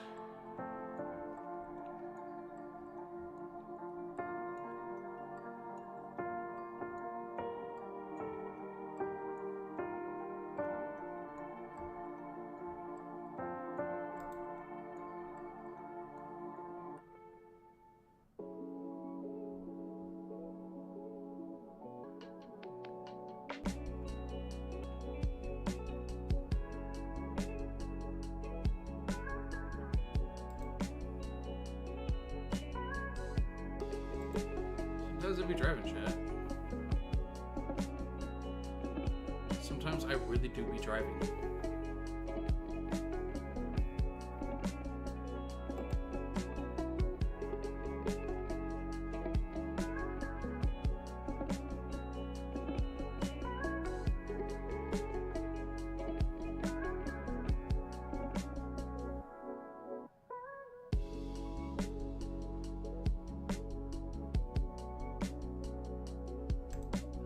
That's crazy.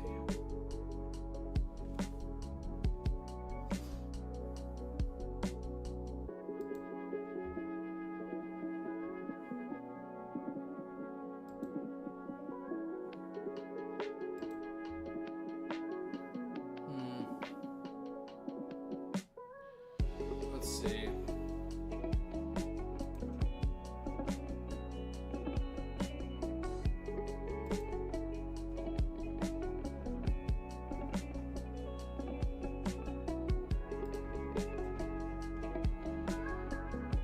Let's see what we got in the horror section. That's free. Oh, I'm kidding. Am I kidding? I'm not kidding.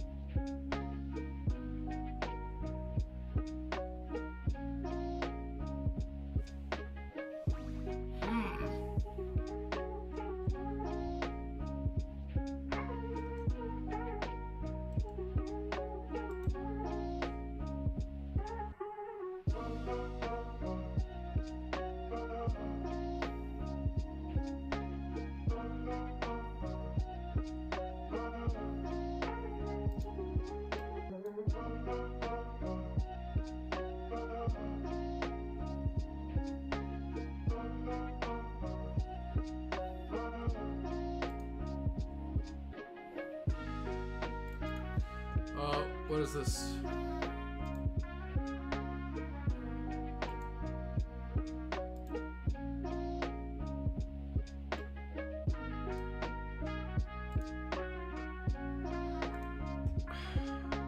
I forget I got Spotify playing off of the freaking web player because this doesn't work.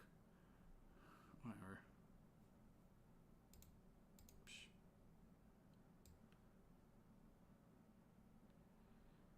Alright, let's see what this guy's got me. Not to be muted. 12th in 2018, when a young couple took a trip to Little Limestone Lake in Manitoba, Canada. The lake is about 300 miles north of Winnipeg. The outdoor enthusiasts were in the mind to go canoeing, and moments before entering their canoe, they took this photo. They didn't notice anything amiss at the time. It wasn't until 2 weeks later that a friend of theirs named Malcolm spotted the figure in the background, and it was Malcolm who sent the image to Kelly with the Rocky Mountain Sasquatch organization.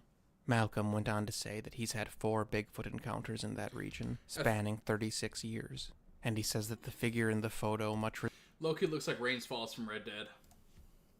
Just gonna say. resembles the creatures that he's witnessed, but with some differences. He said, quote, "I've seen 1 female, 2 males, and 1 was too far away to tell the gender. 3 had black hair, and 1 had auburn color. The one in the picture looks old, like it has a skin problem. It has less hair on his head, but you can see hair from the neck down."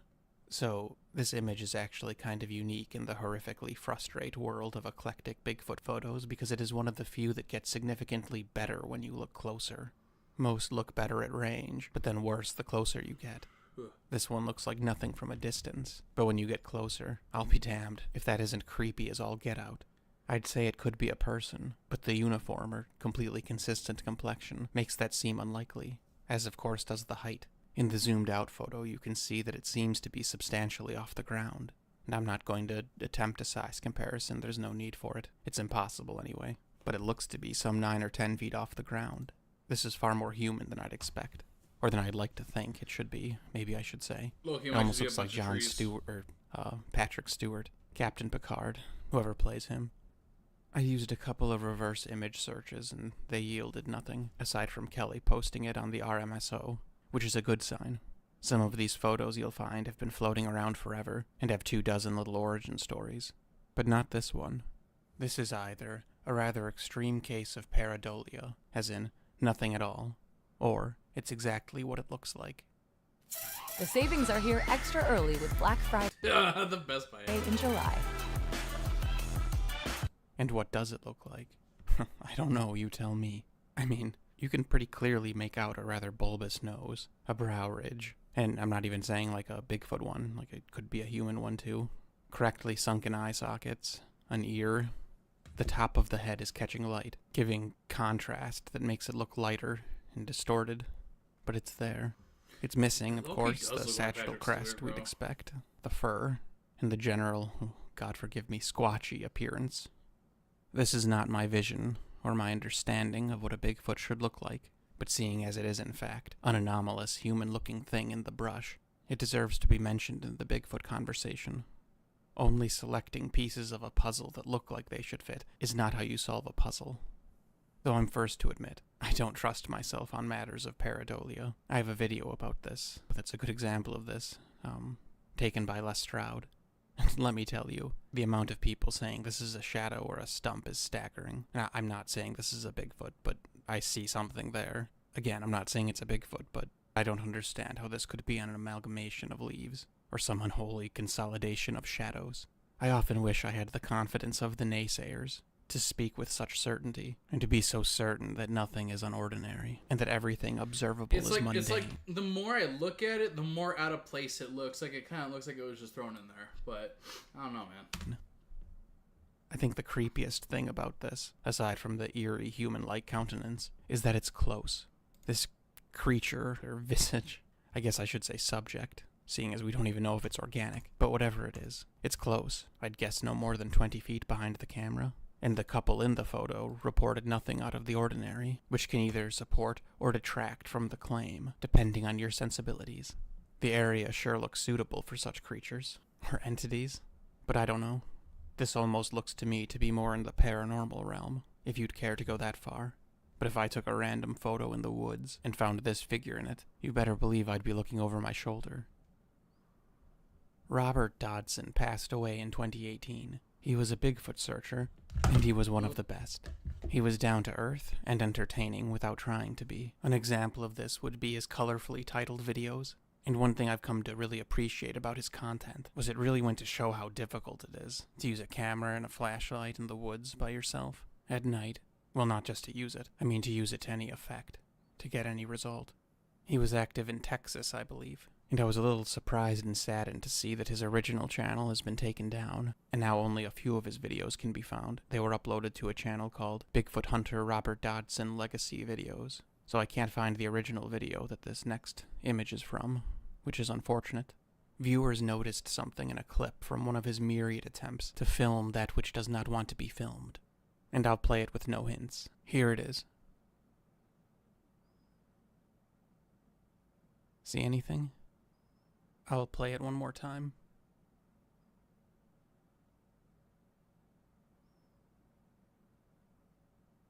Okay, if you didn't see it, it's right here. So just try and keep your eyes on that spot. And one more time from the beginning. See that? Here it is zoomed and slowed. So this footage was initially uploaded in a video by Dodson that he called So You Call Yourself a Bigfoot Researcher, and this was in the beginning of 2016. And he didn't notice anything or say anything about the subject, but It's a little far-fetched. It's just a little. I'm not saying nothing's peeking at him through the leaves. I did not once think to look down here. I was looking right here. Little far-fetched, but we'll see. Viewers noticed something in the clip. As a disturbing frame of reference, he uploaded this before I uploaded a single video. Skeptics, or I shouldn't say skeptics, naysayers perhaps. I'll say naysayers because I usually use the term skeptic to refer to people who dismiss the notion of Sasquatch entirely. But there are many staunch believers who dismiss stuff like this outright, and I don't necessarily dismiss it, but I do discount it as any form of evidence, or certainly any kind of proof. Anyway, naysayers say that this is an example of parallax, which, extremely long story short, is basically the illusion of a figure moving or changing because you are moving. Or, in this case, the person holding the camera is moving. Again, Survivor Man's Romanian Bigfoot could be an example of that, some would say. But on the flip side, it always gets me because just because the cameraman is moving doesn't mean that nothing's there. I mean, it's difficult to contrive a situation where the cameraman would not be moving if he's in fact holding the camera. But a lot of people kind of miss the point of the parallax phenomena, which is a little ironic. But the point of parallax is that the figure should move or distort, which this doesn't seem to. But it could certainly just be pareidolia. And guys, I just want to say, I've said this word 20 different ways on my channel, and someone says I'm saying it wrong no matter how I say it, so I'm just going with the way I say it. But obviously this could be pareidolia. It certainly could be. With no more significance than this grumpy bag. This door that's shocked at its injury. Or this unreasonably attractive tree. Playing with the brightness tells me nothing, and playing with the contrast tells me nothing, unfortunately. I cannot believe it's been 8 years since Dodson posted videos. Every time I saw an upload, I'd say, "Dodson, we got Dodson here." So I was pretty familiar. And if there is even a single solitary thing to the Sasquatch phenomena, then I'm quite convinced that Robert Dodson was in fact experiencing it. In the thick of it, you could say. And see, unlike the little limestone lake figure, this is... You said that the KSI song kind of like embedded in my brain. I'm low-key kind of traumatized. Far more what I'd expect to see. A prominent brow, a wide head that slopes backwards, confident in its ability to blend in with its surroundings. Confident even while no doubt well aware that the person it's watching is actively looking for it. Does that seem weird for a primate? Well, do you do weird things? What about risky things? And I don't want to beat a horse that's near its expiration, but I took these pictures at a zoo with an iPhone X, under ideal conditions, at maybe 20 or 30 feet, with no obstructions, no leaves to mess with the light. And you know what? They really aren't all that different. And these were photos, not video. So let's look at this gorilla face next to the face that Dodson allegedly captured. They really aren't all that different. This demonstration just goes to show that the quality of Dodson's footage is kind of what you'd expect were he filming a flesh and blood animal. Especially compared to that infant hiding behind the leaf there, if you noticed him. And you could say that the facial features are obviously just leaves. You can see the leaves, and yeah, you could be right. You'd probably be right, in fact. But a stem in front of a face does not mean there is no face, especially when you consider that such a creature would certainly prioritize doing just that, keeping an obstruction between itself and the other. Perhaps even the foliage was meant to obstruct Dodson's eye level, and that's why the camera, which was held lower than his eyes, picked something up. And the green color could very well be the camera failing to keep the leaves separate from the subject in question. I want to be very clear. None of the figures in this entire video, or anywhere else, are anything that I would stake my reputation on. I've said from the start, almost 10 years ago, that I don't like film analysis. Because no matter the quality, it won't prove anything, especially in today's times. If someone shows you a picture of a bear in their backyard, even that's not good enough to be proof, as there's a million ways to employ technological treachery these days. Of course, the difference is that no one really wants to hoax footage or photos of a bear, as they do with the subject of this video, which is only one of innumerable factors that muddy the proverbial waters of this otherwise surprisingly verdant field of inquiry. But the fact remains that this fellow, Robert Dodson, spent a great deal of time trying to catalog alleged, large, intelligent, upright primates, to film that which does not want to be filmed, that he claims to have had numerous run-ins with, and well, that sure looks like one. See, nobody cares. You can call me naive, and that's fine, but I've met with plenty of people like Robert Dodson, and they're not hoaxers. Trust me, you don't hoax something like this. This isn't worth the cost of a mask. You don't hoax something that can't even be identified as what the hoax is supposed to be. And again, call me naive, but people like Dodson, they live this stuff. Lived this stuff. Oh, shoot. And I'd include Randy in this category as well. Maybe they're cuckoo for Cocoa Puffs, but as for hoaxing specifically, you don't spend half of your life actively searching for something that you know isn't there. The more I look at this, though, the better it gets. This may be the last ad you ever see, because with the free ad block extension from Capital One Shopping. But Honestly, the last ad I see from you. I half know these figures don't interest him, and it's not what he's looking for. Should go Dodson forward said just a he's little looking bit. to film something that is not open to interpretation. That was the level of conviction that Mr. Robert Dodson had, and it makes you wonder why. An Alaskan trucker stopped at a gas station on the Dalton Highway, which starts in Livin' Good and ends in Dead Horse. So I'm thinking the people who named those places had a lot of stuff happen between them.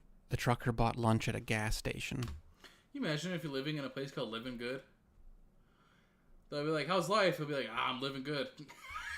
Drove 50 miles, and then stopped at a rest area to stretch his legs and burn off the grub he just ate. This was at the 300-mile marker of the Dalton Highway, which is at the south end of the Brooks Mountain Range. He said the rest area was scenic. And I think that goes without saying. How could it not be? And while walking around to stretch his legs and burn off the gas station food, he decided to take some pictures without paying much attention. He was just walking and snapping photos, which I've recently learned a lot of people seem to take issue with. But what don't they take issue with these days? I did something very similar in 2016 at a resort I used to work at, and so many comments said you were just walking around taking pictures. It's like, yes, I was. It must be one of those things that you've either done it or you haven't. Anyway, the trucker would later tell Kelly with Rocky Mountain Sasquatch that the mountains looked very interesting that day. It was atmospheric. And then without warning, he smelled the smell of death and decay, which isn't unusual, of course. He said it was like when something dies under your porch, that sickly, sweet, and unmistakable odor. Out of curiosity, he poked around, but could find no source of the smell. Then he got back in his truck and left. It took him a few days to finish his quest, which he said was a particularly perilous route. And he said he passed out for several days upon arriving home. I'm sure he was beat. Those trucks are stressful under ideal conditions, let alone some of those wacky roads they have up yonder. But later, he was thumbing to get to a photo he'd taken much earlier, when something in the camera roll caught his eye. He pressed it to take a closer look, and cried, WTF, only he didn't say WTF. And he said he, quote, just about knocked over my bowl of cereal. This is the photo he took that day, on the south end of the Brooks Range. I believe this is a zoom of the photo, a zoomed-in screenshot, perhaps. I don't know if the witness sent the original photo to RMSO, and then RMSO did the zooming, or if the witness just sent a screenshot. Now, at first, I thought this was kind of silly, and I guess it is silly, but it's actually not as bad as it seems at first. I know that's a low bar, but here we are. Let's see if I can get a better view. There. Unlike many of these types of photos, there's no dense foliage, so just the fact that we can pretty safely say that it isn't just a bunch of leaves is a bonus. There's something there. Something with a head and shoulders. At least the shape of head and shoulders. This right here looks like a bent knee to me. And this little point right here looks like a tuft of fur. Or a coat. A coat or fur. And it looks like this arm cuts off abruptly, or what looks like the arm cuts off abruptly. But it doesn't. I think the arm is in front of the body. Both arms, I believe. I'll play with the contrast and brightness. So the head is creepy. It's an owl-y looking thing, which always reminds me of that one skunk ape sketch from Florida. Or South Georgia, rather. The Valdosta sketch. Or Valdosta, I don't know. I've only seen it written. With those satellite dish eyes and thick, thick thighs. And again, saying we have a Sasquatch infant here, or even a Sasquatch adult. But I am saying that in this instance, I at least see what they're talking about. But then if you look down here, you can make out sort of a creepy Jolly Roger type skull. So perhaps it is all in my head. We can't even say what it is, let alone what it's holding. See, and here's another face, skull shape. Here it is with the markings, and the markings gone. But the weird skull faces go away when I adjust the color, and the alleged infant face doesn't, which one could say is curious. But the infant claim has one thing going for it that I can't help but notice. What the claim has going for it is that the arms aren't visible, meaning they're in front of it. If it is a Bigfoot, or even a person, it probably is holding something in front of it, as there's no reason for your hands. This is no hoax. That's unfortunate. That's tough, chat. Ooh, what y'all doing if you see a freaking Bigfoot just mobbing around, bro?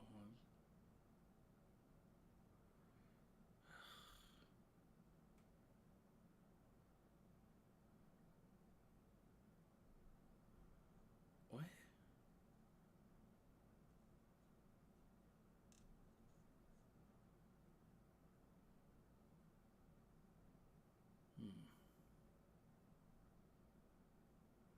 This dude kind of feels kind of Bigfooty.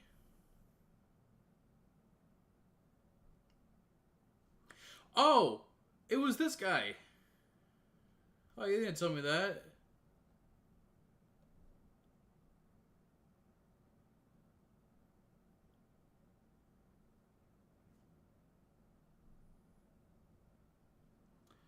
Totally just heard something. I don't know what it was, but oh my god, Darth Vader.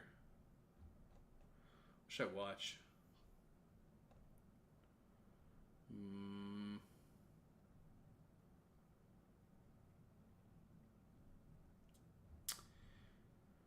Bigfoot's aight. Bigfoot's big feets. The biggest a foot.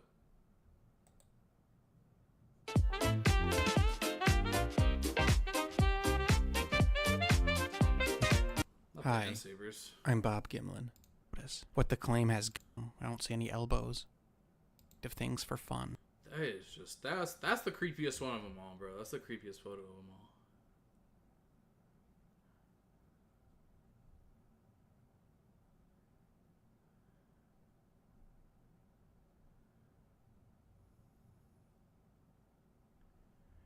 Yoinked.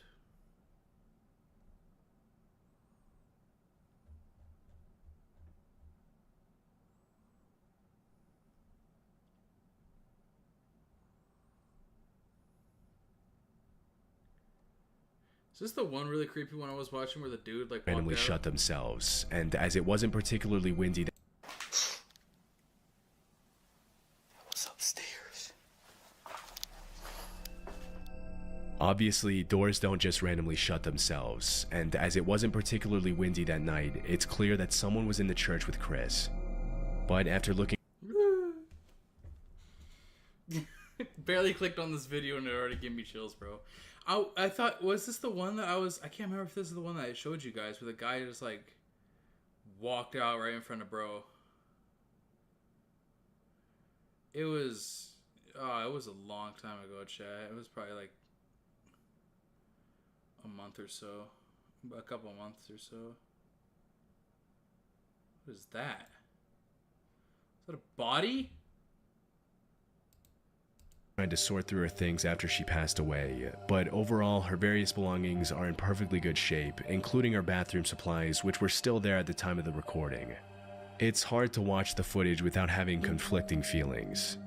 Even though the house is beautiful and you can easily tell that the woman who lived there with her husband was a talented, outgoing person, it's incredibly sad to see how she met her end. Overall, the footage should serve as a reminder to check in on your loved ones every time you get the chance, because nobody deserves to pass away like that. That's tough.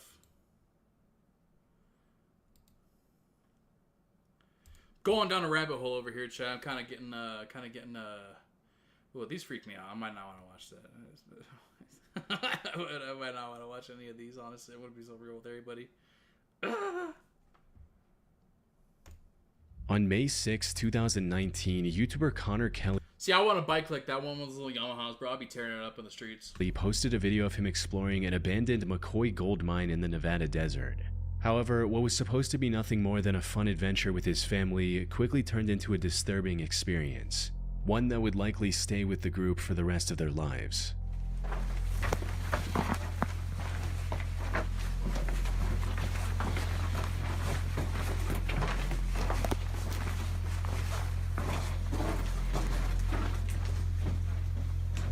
The exploration of this mine started off quite normal, with the group staying silent to avoid causing an accidental cave-in as seen by the text they put on screen. However, after about a minute and a half of treading deeper into the mine, Connor noticed something strangely reflective on the path ahead.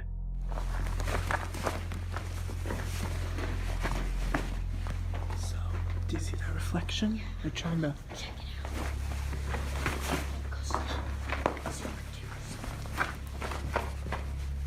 They have a kid with them, bro? Oh, Oh, Jesus, what? It's Shu. oh, Look, is that like a fossil? Dead animal? Or human? okay. Wait, don't move, Wyatt. What they found reflecting back at them was a shoe amongst many more in a massive pile with random bones scattered throughout. Imagine being able to build anything just by thinking about it. Meet Base 44. Oh, that is a crazy time for me to get an ad, bro. That's a bone right there. Actually, there's quite a few bones in this. What made this pile even more odd was the sheer variety of shoes on display. Many of them were clearly very modern, while some were models that were released over 30 years ago. How could such a random assortment of shoes end up in an abandoned gold mine in the middle of nowhere? Things took an even darker turn when the group ventured further into the cave and found a bunch of bones, including a relatively intact spine. So this is water flow. It is gonna be great. Dude, they are genuinely better men than I am. This kid's 10 times younger than me, and he's a stronger soldier than I would have been. I would have saw like one shoe and I would have left. I actually would have been gone. Like, So we can't trust this. Yeah, don't step any closer. By this point, the group was growing increasingly unsettled by these disturbing discoveries, prompting them to leave the cave as quickly as possible. And that's where the original video ends, without any explanation or resolution. Connor didn't provide any more information in the video's description or in the comments. He posted 4 more videos after this, but none of these videos included any updates on the disturbing encounter either. So, what's going on here? One of the first things that comes to mind is that this mine was the collection spot for a serial killer. This would explain both the shoes and the bones. A top comment on the video also backs this theory, stating, "If you ever listen to the Missing 411 videos, you know shoes are a major component of missing or abducted people. This sent chills down my spine." Which is true. A statistical analysis of the Missing 411 data shows that over 15% of the cases involve absent shoes. However, this theory isn't entirely likely. For starters, I couldn't find any news reports regarding this mysterious pile of shoes, which is odd since judging from the number of shoes, this supposed killer would have had hundreds of victims. If this pile had such a violent history, it probably wouldn't go unnoticed by the media. More importantly, many people on the internet agree that the bones in the video are not human. The group in the video reaches the same conclusion when looking at the bones for the first time. No, it looks like a cow or a horse. Way too big for a human. Put simply, the odds of this being a serial killer trophy cave are very low. But given the animal bones scattered throughout the area, it's possible it was the feeding spot of a predator like a mountain lion. Though, while that might explain the bones, it offers no clues about the pile of shoes. One theory I haven't seen anyone else bring up is that the shoes might have ended up there because of flooding. You see, the McCoy mine where the video was filmed is located in Lander County, and from what I can find, that area is quite prone to flooding. So it's entirely possible that someone dumped their sneaker collection in the middle of nowhere to get rid of it, only for it to be carried in the abandoned mine with rainwater. A mountain lion could have moved in later, which would explain the bones. The only proof I have of this theory is that the ground in the deepest part of the mine is extremely wet and has water flow marks leading into it. Other than that, it's pure speculation. That said, another potential explanation for both the bones and the shoes is that Connor placed them there himself in hopes of creating a viral video. People on the internet have pointed out that the bones in the video are a bit too clean for something left in a muddy cave by a predator. Some have also claimed that a few of the bones look like they're inorganic fabrications. Another inconsistency in Connor's video is that he and his group keep claiming that all the shoes in the pile are kid-sized. There's no adult shoes in there.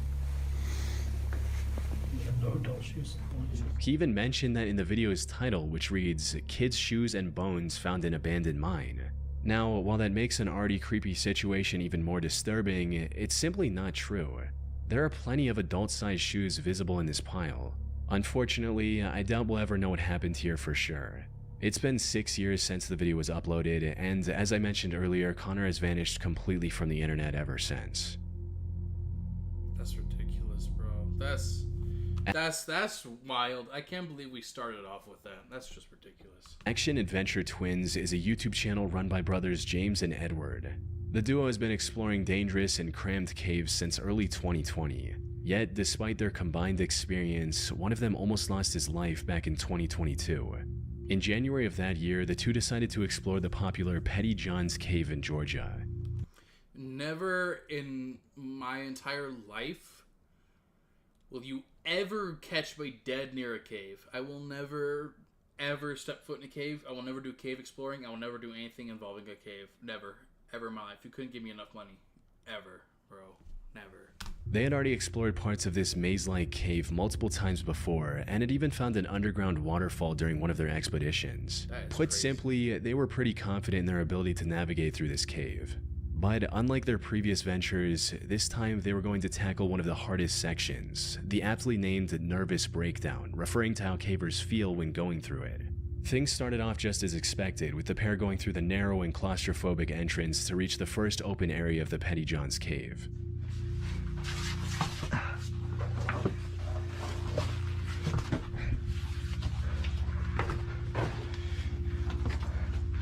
Whoa, entrance room. However, it didn't take long for the cave to begin closing back again, forcing the two to squeeze through tiny passageways. But that was only the beginning. After about 25 minutes of crawling through increasingly tighter spaces, they reached the first big obstacle, a muddy room with a narrow and steep hole in the middle. They had to carefully walk around this hole to progress. A single slip and falling into the narrow hole and possibly getting injured. And given the lack of safe footing around the hole, it would have been near impossible for the other person to pull them out. After successfully navigating around this obstacle, they finally arrived at the entrance to Nervous Breakdown. Unfortunately for them, things weren't looking good. The area surrounding this entrance had collapsed some time ago, making it very difficult to figure out the path ahead.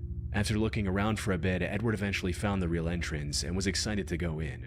He genuinely couldn't wait to find out what was down there and began his descent, leaving his brother behind in case something bad happened. What he didn't realize was that this was about to be one of the worst decisions he'd ever make. Because after descending for a few minutes, Edward called for his brother only to be met with complete silence. I found a rope.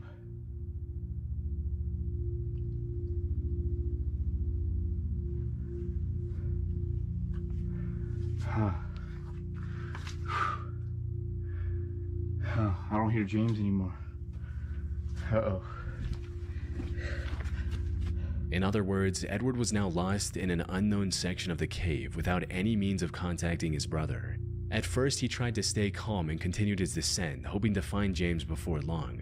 However, after staying separated for over 30 minutes, the realization set in. He knew panic was the fastest way to make a bad 30 minutes? Nah, I would have... that rope would have had other uses. Situation worse, but at this point he couldn't help but feel a growing sense of unease.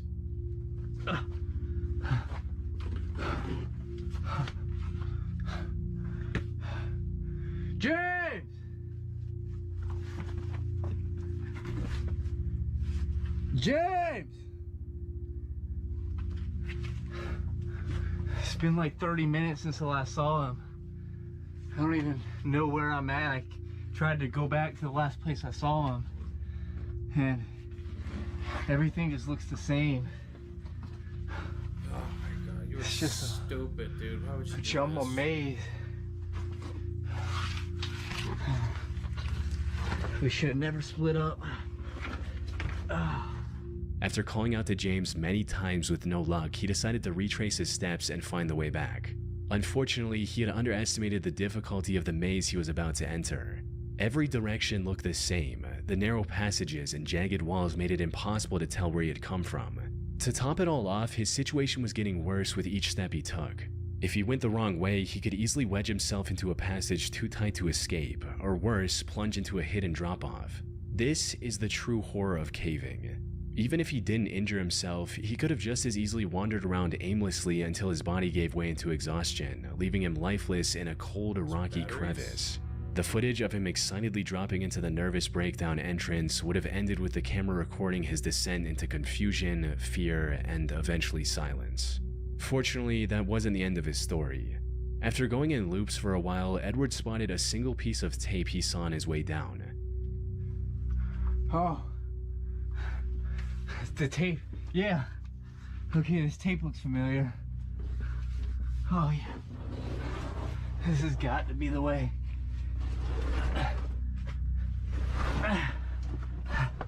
I'm getting close. James! Still nothing. This unexpected clue turned out to be exactly what he needed. It helped him regain his bearings and finally head in the right direction. Finally, he heard the best sound he could have heard in that moment. James! Oh. You're over here? Oh. Dude. This place is a maze, man. Oh, hey, I see your light. Dude. I thought we were never gonna see each other. Dude, I know. Oh. The two stayed together for the rest of the expedition and made it out alive without any major injuries. They're still exploring caves on YouTube, but now with a lot more caution. I would never do that in my life. Ever. That's just ridiculous. Do you know what's really fun? Making a website on Wix. In January of 2014, a group of cave explorers decided to conquer the Lost John's Cave in Lancashire, England.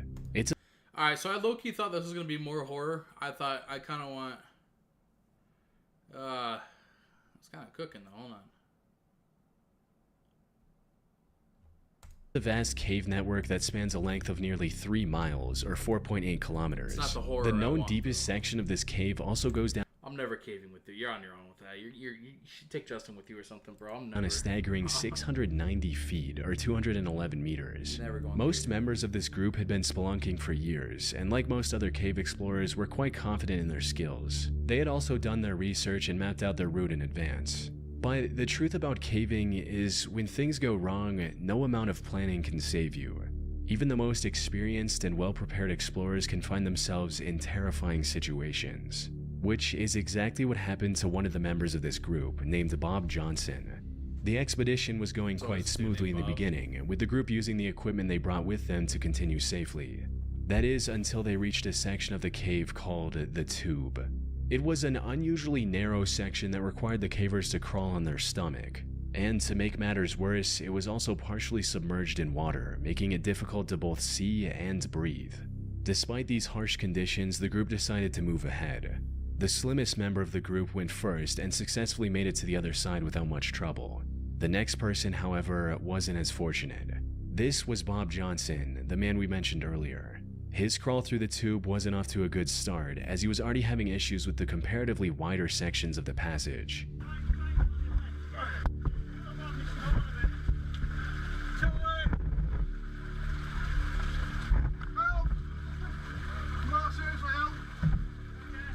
He then somehow managed to reach the tightest part of this treacherous section, but that's where his luck ran out.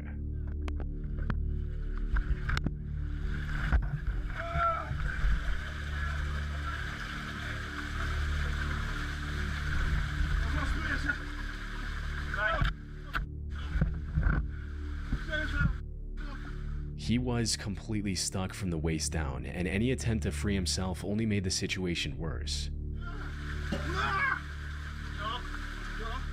Now, being stuck in a narrow cave like this is extremely stressful on its own. The walls close in on you, and every movement feels like it's pushing you further into the tight space. Panic sets in as you realize just how little room you have to maneuver, and with each failed attempt to free yourself, the fear intensifies.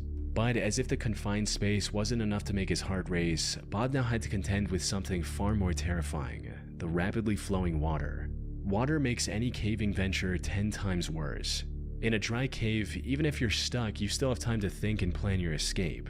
But when water starts to rise, the situation shifts from bad to life-threatening. The feeling of water creeping up around you in an already claustrophobic space is a nightmare on its own. The real danger with water, however, is that you have mere minutes before drowning becomes a very real possibility. Bob knew this possibility all too well. He gave his all to free himself. Unfortunately, the water was quickly filling up his suit, making it even more difficult to squeeze through. But when the situation seemed hopeless, one of the members had an idea that ended up saving Bob's life. Instead of pushing forward, the members behind him tried pulling him back, and it worked.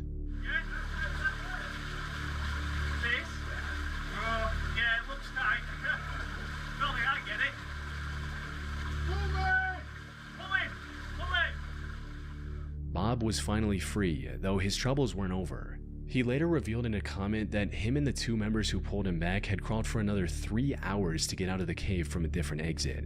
This incident also left him traumatized to the point where he can't even watch this video without becoming anxious. From what I can find, he scaled back on caving and picked up a much safer hobby in cycling, and now appears to be doing just fine. I can't watch this. This is gonna make me mad. This is the stupidest thing anybody could ever do, bro. Like, actually, genuinely, this is so dumb, bro. I'm never, ever in a million years gonna even attempt that. Oh my god, bunch of idiots, bro.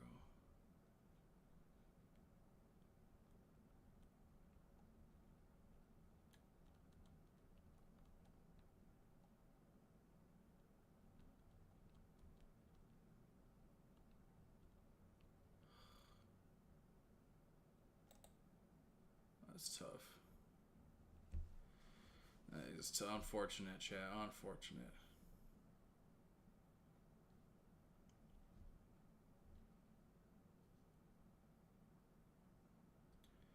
I forgot I've like watched this guy before, bro. He's low-key got some creepy stuff on here.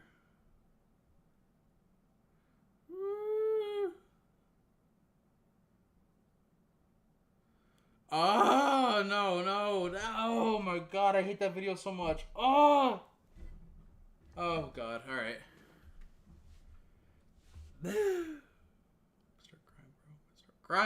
Start crying, chat. What else should we watch? What should we watch?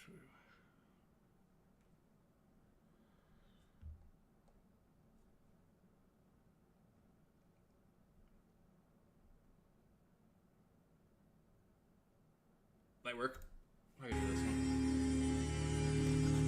This is gonna be easy, genuinely. Easy watch. In 2015, a couple in San Jose, California were the victims of a home invasion. The intruders were never identified. The police recommended the two invest in some home security cameras to protect against future break-ins.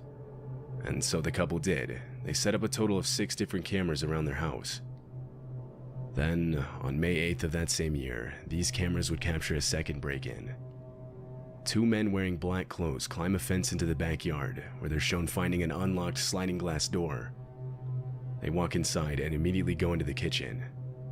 One of them is seen disconnecting a phone setting on the counter.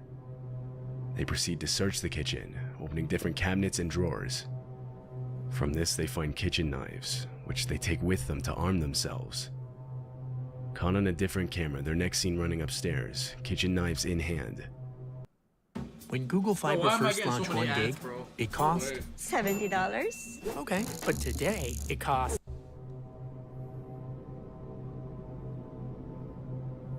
That's crazy, bro. I would've been blasting fools. As they're searching the rooms upstairs, one of the men comes across a locked door. It was the door to the master bedroom. He puts his ear to the door and hears a baby crying.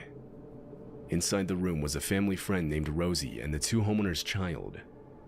Rosie was babysitting for them when the intruders entered the home. Hearing the crying, the man alerted his partner that people were inside.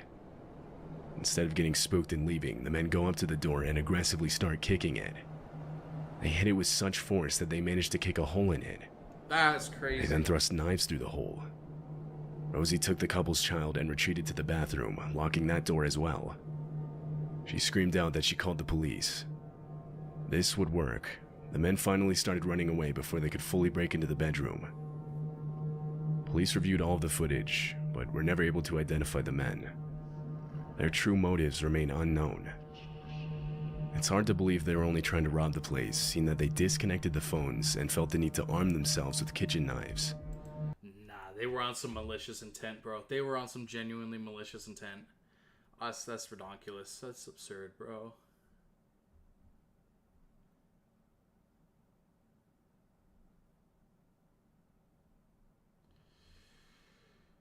It's not, I don't know, it's not giving.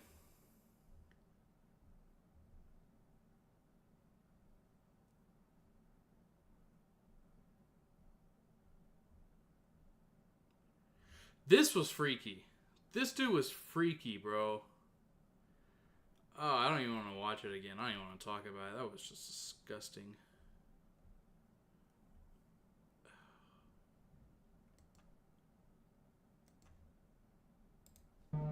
They also didn't immediately leave upon finding people inside. Instead, they tried breaking down a door to get to them. This is the footage from a home security camera in Vacaville, California. It was April when this footage was taken, and during that time of year, it's common to see a lot of activity in the form of kids walking home from school each afternoon. On this day, at some point, a girl with a backpack on is shown walking into frame. She was walking home from school like everyone else. However, she had been being followed for several blocks by a man in a dark-colored Pontiac. She noticed this, and so she used a large truck parked on the side of the road to hide.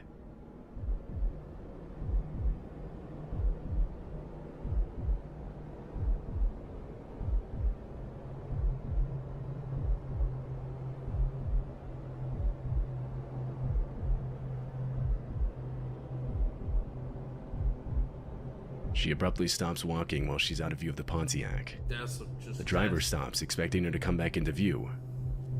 When she doesn't, he stalls there for a while before slowly driving off. The girl is left standing there, unsure of what to do next. Eventually, she sees the car coming back and decides to stay put behind the truck.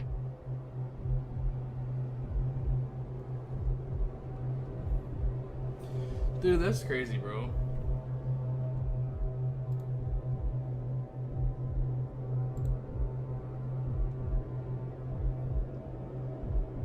Pontiac drives by and then reverses to try and talk to the girl, but she continually repositions herself out of view. Finally, he drives off again and the girl makes a run for it. After receiving multiple tips about the driver and his car, the police started an investigation. A 24-year-old man was identified as the driver. He was interviewed, but not arrested. He technically hadn't committed any crime, and therefore police couldn't really do anything. Whether or not the man was actually planning something that day is unknown. Nah, that's wild, bro. That's just ridiculous. That's stupid. People are weird, bro. People are weird.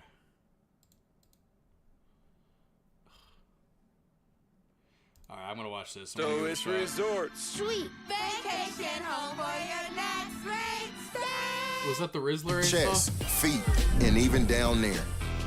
That's care everywhere, everywhere.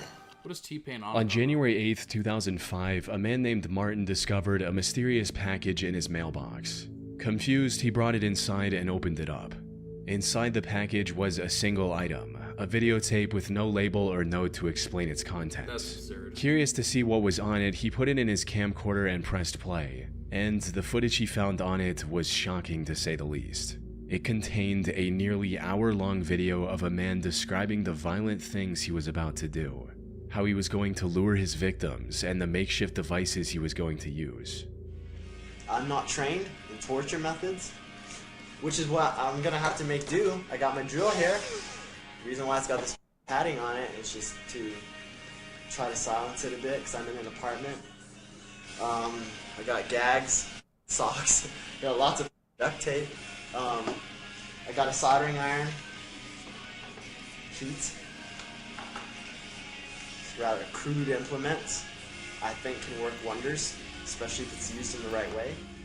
However, while the content... What am I watching, bro? How did I get here? I started with Bigfoot videos, and now I'm watching freaking Blair Witch videos. Itself was extremely grim. What disturbed Martin more was the fact that he personally knew the person on screen. This wasn't the manifesto of a serial killer planning to take innocent lives. Instead, it was the final message of Martin's close friend, Ricky Rodriguez, a man who was tormented by a cult from the moment he was born. He eventually managed to escape the cult and was now planning to take revenge on the people who did unspeakable things to him for all those years. He recorded this hour-long video and mailed it to his few friends and family so they would find it and have all the answers about what he was about to do and why. I'm making this video. I looked at the horror source, I kind of creeped myself out. I'm not going to do it again. I suppose the main reason is that I want there to be some record of the way I feel, my ideas, just who I was, really.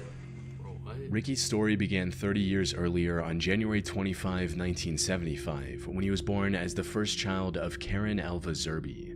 Karen was a member of a cult called the Children of God, which used Christian language to lure in young, impressionable minds, often teenagers, and molded them to its sick and perverse ideals. 2 years after Ricky's birth, he was adopted by the cult's leader, David Burke, who presented himself as the Chosen One. David changed the cult's name to The Family and declared Ricky to be a religious herald, granting him a special position in the organization. However, while he was treated like royalty by the other members on the surface, behind closed doors, Ricky was the victim of vile acts no child should ever have to endure.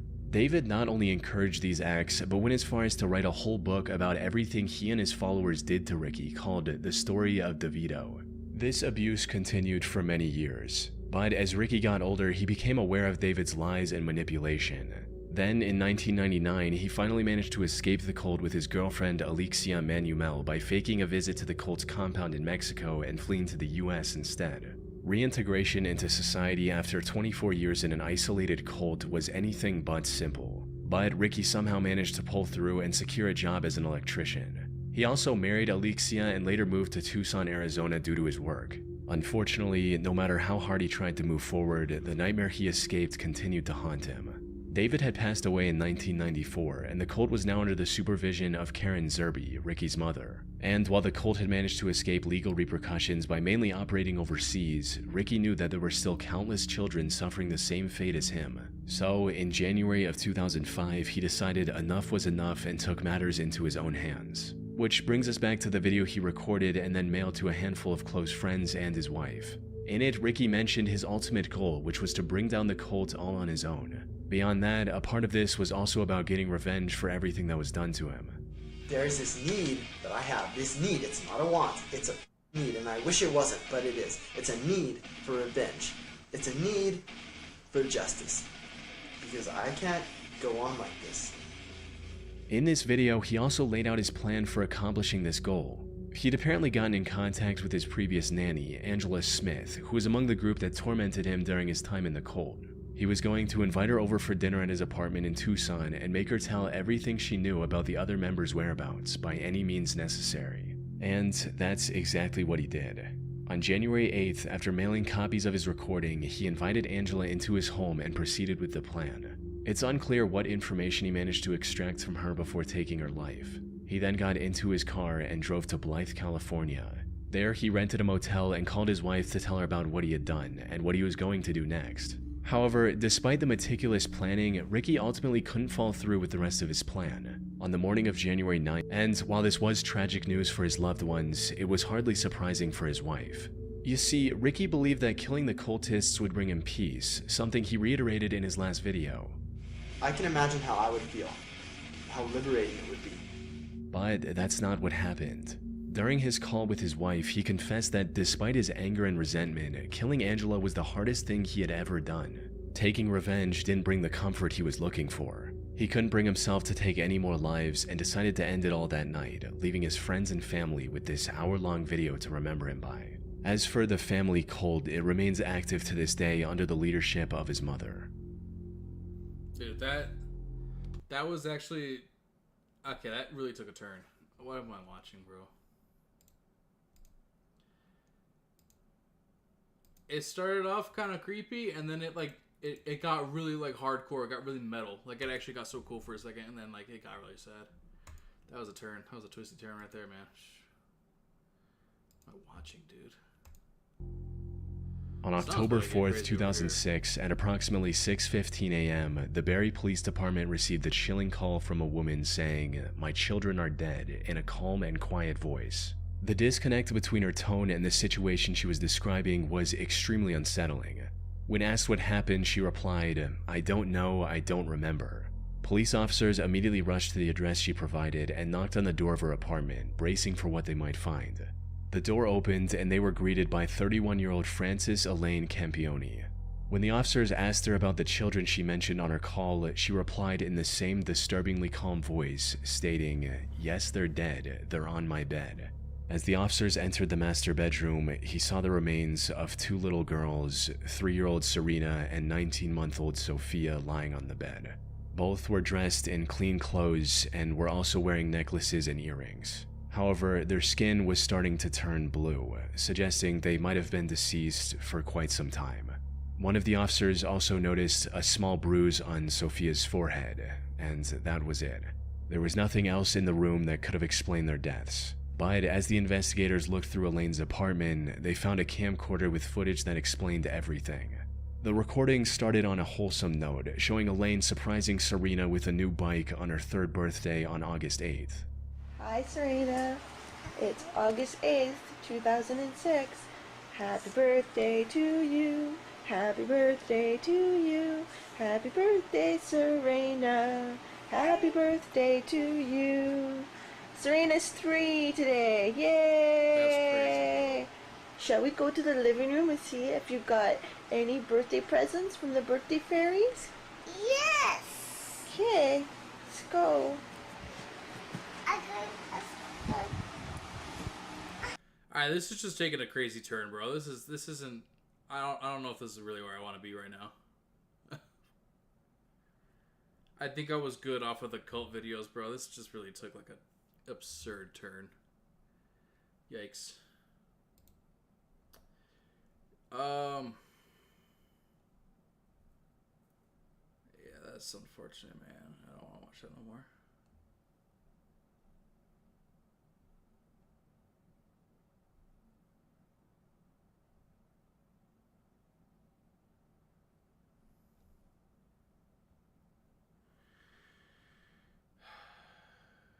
I'm about to give one of these little YouTube shorts a try. You think Intruders is spooky? It's gotta be.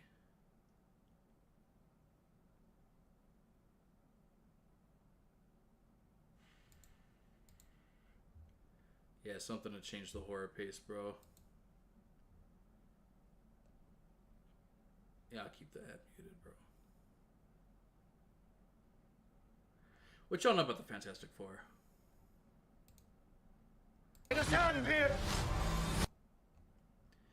Not gonna lie, these horror shorts, I used to watch these when my mom would take me to work with her. I don't know why.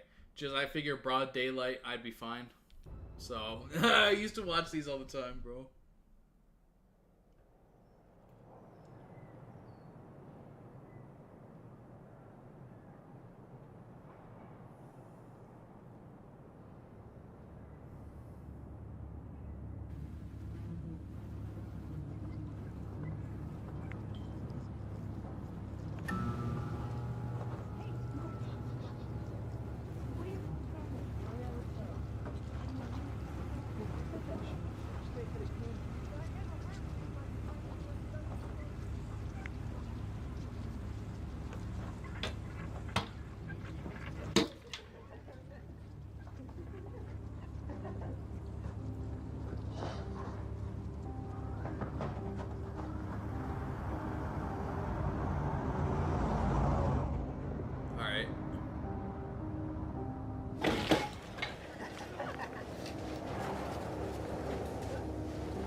so nervous, bro. Something's gonna switch up. Someone's just gonna bust out of nowhere on me. I already know my luck.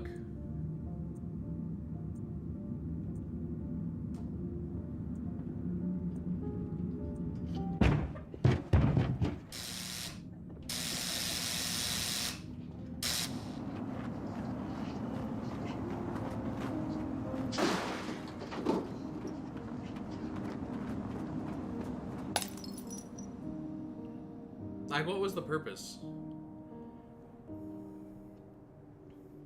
That's it, the credits just roll.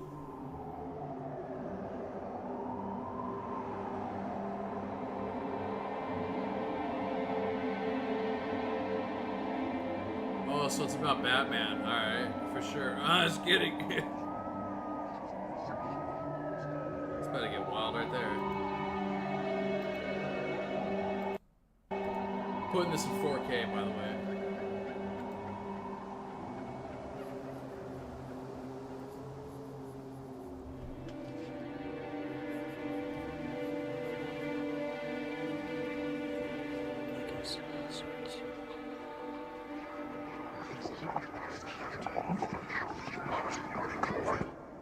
He's playing Faz.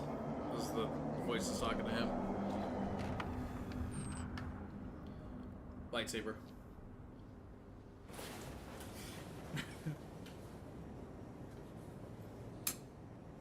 Sometimes in life, Trey, you have to find the positive in the negative. I'm doing the best I can right now not to feel freaked out. Oh, is it a telescope?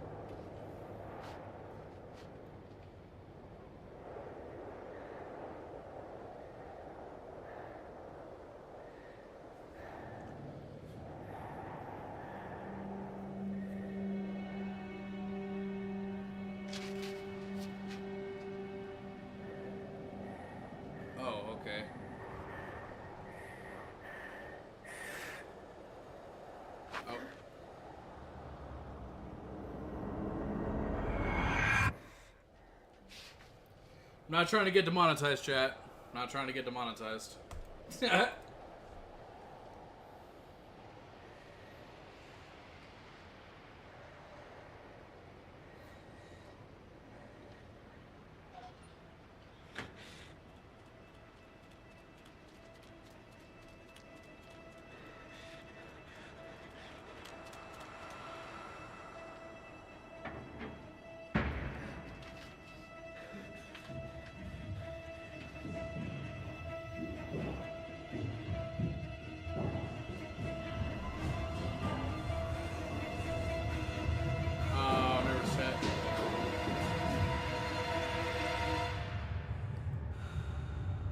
I can't do it.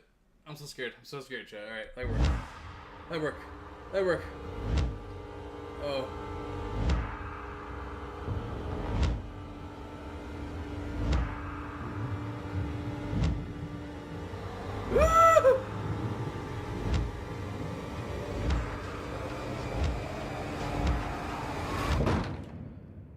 Oh god, I don't want to do this myself.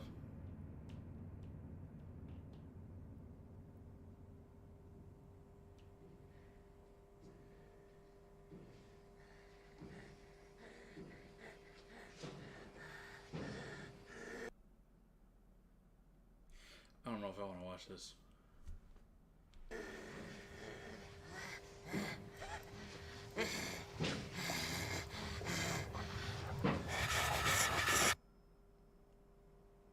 Don't get freaked here. Okay. The fact I just do this alone is stupid.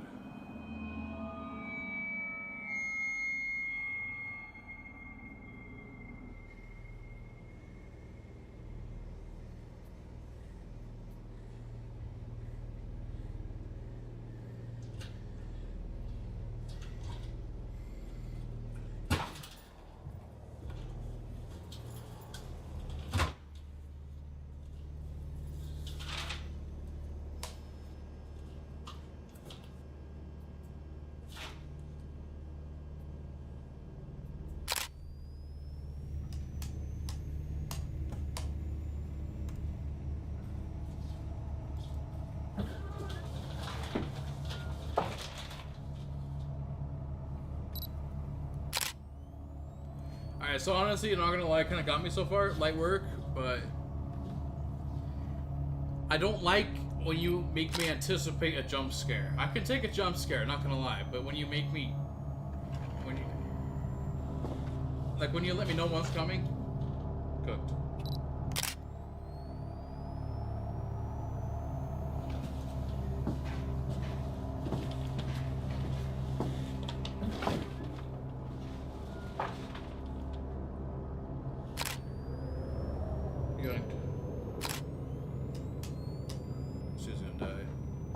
This dude is going to get ripped in half.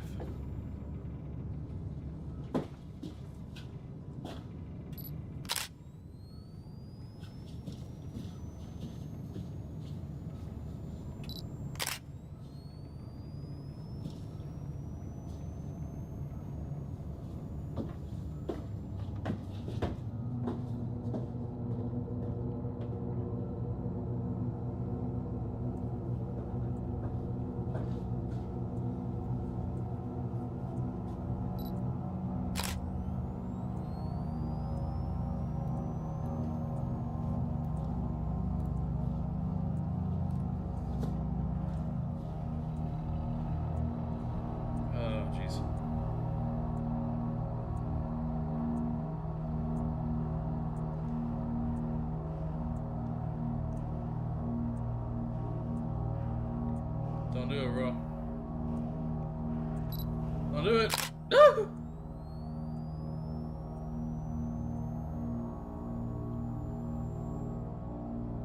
Oh, is that it? Okay. Ah, that was light work. Light work. Boo. Boo.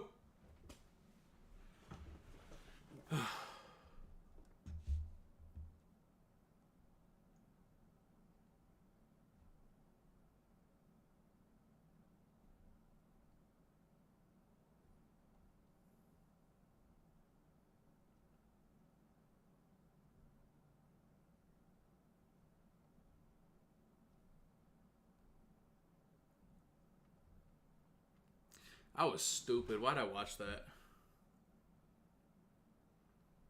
What else?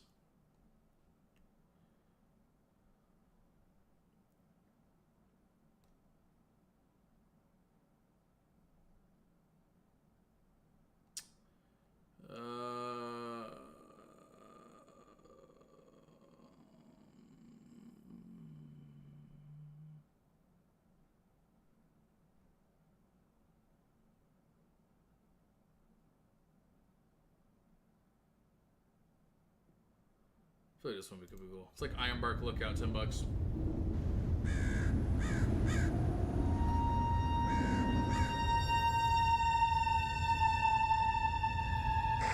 Thelma Lookout, evening check-in. All clear up here. Copy that, Thelma. Sweet dreams.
Thelma to base, did you send someone up here?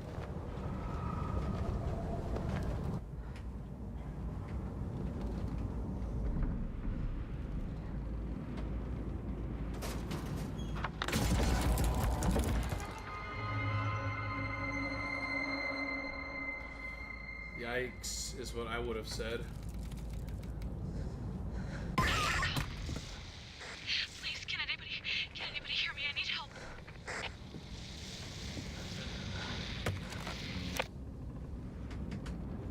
This is Toma Lookout. I'm lost. I can't. I think there's something out here. Hello? There's gonna be something on the Can wall you to hear me? watch. Ah, don't stand back up. Don't stand back up. Oh my god.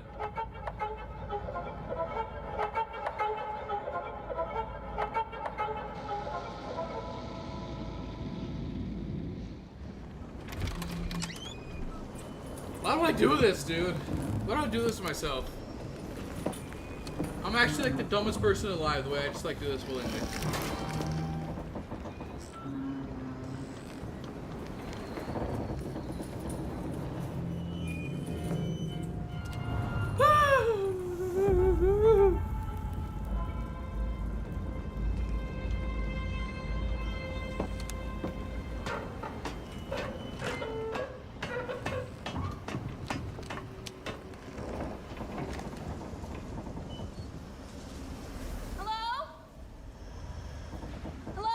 Wouldn't catch me out there willingly alone without a 45, bro. I'm popping Is shots. anybody out there?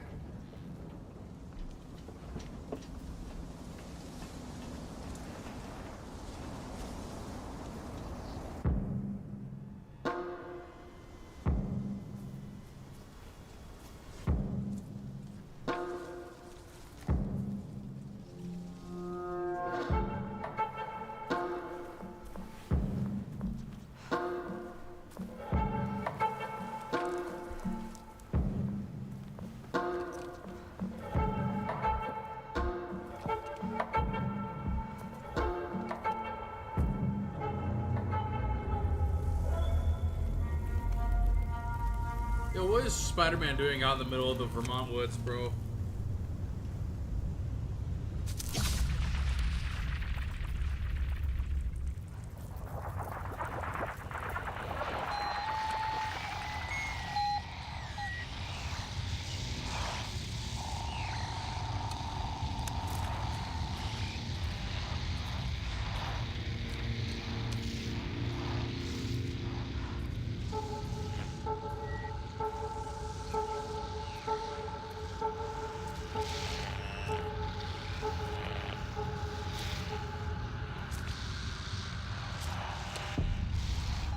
It's just gonna be a giant spider, bro. This is actually gonna be kind of light work.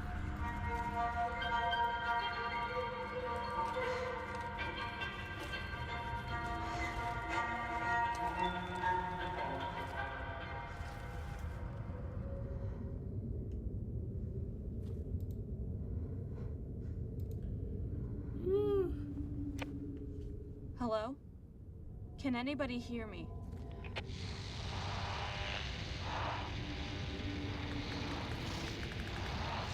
I can hear you. What's your location? Where are you? I don't know where. I'm so lost. Please help.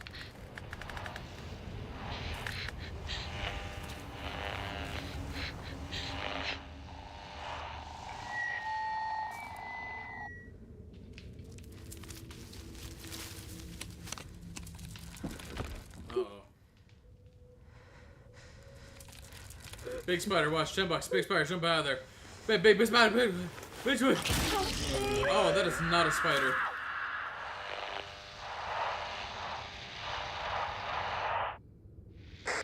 Help. Please, can anybody hear me? I need help.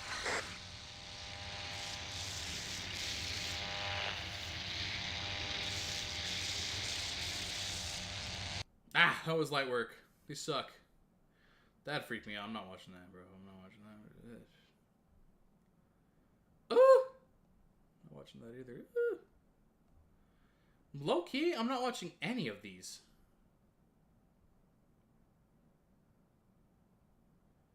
Thingamajig.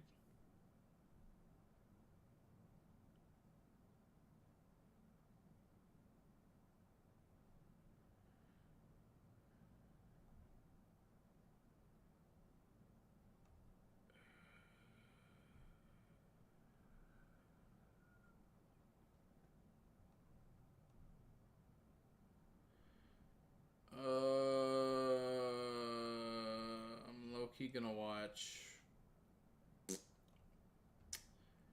What's the other side of the box? Isn't this like an OG one?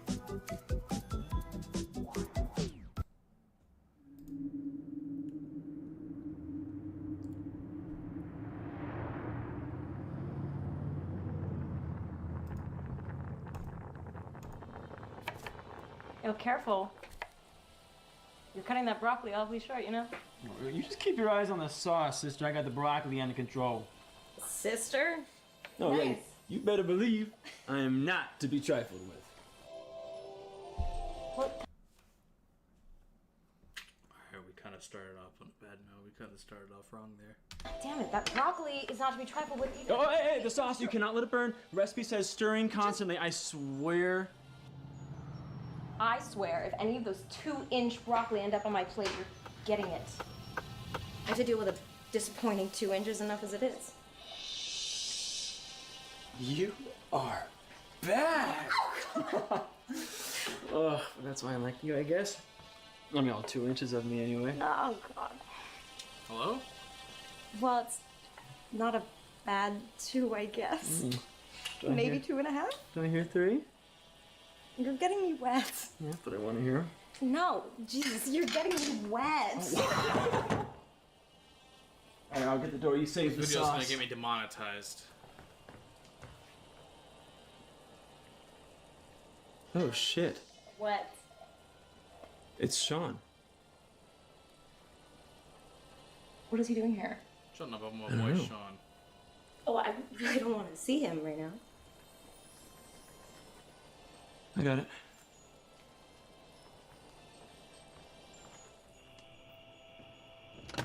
Hey, Sean? Long time, man. Good to see you. Hey, Ben, this is a bad time. No, I was just, no. Yeah, sorry, do you want to come in? Yeah, sure, that'd be great, thanks.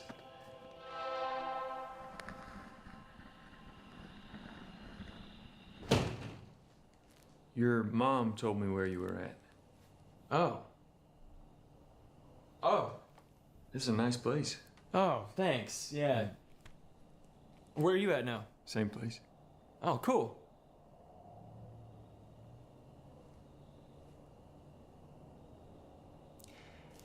I'm really sorry everything went down before. No, no, you know, it's water under the bridge. Is she here?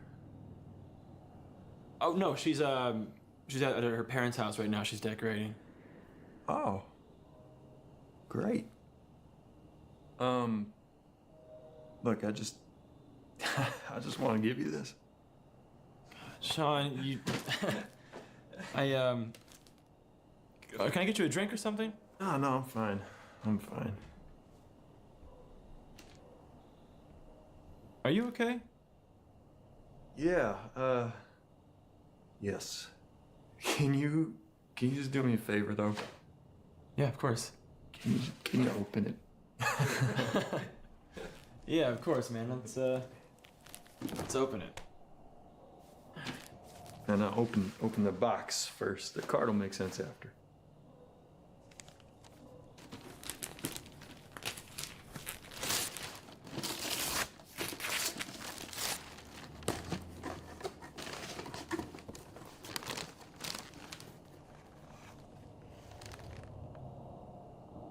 There's nothing in there, bro. All right, I don't get it. Is it supposed to? Hey, Sean? I'm sorry. I'm sorry. I gotta go.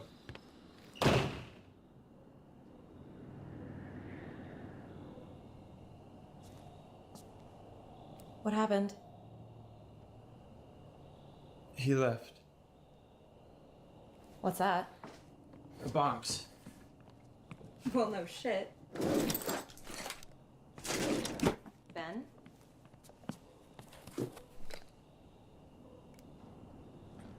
Ben.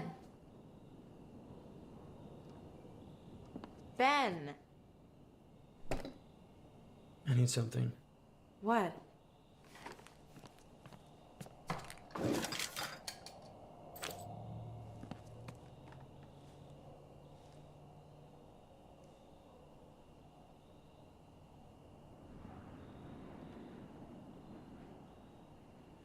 That's just ridiculous, bro. Well, that's odd. No kidding.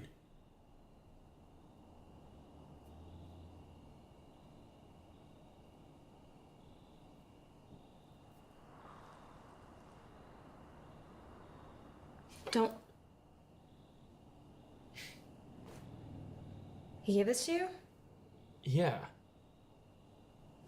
There was a card.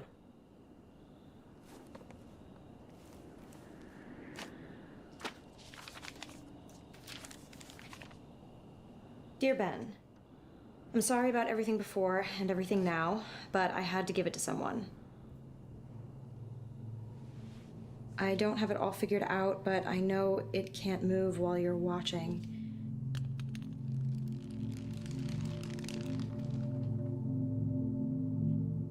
Whatever you do, don't take your eyes off of it.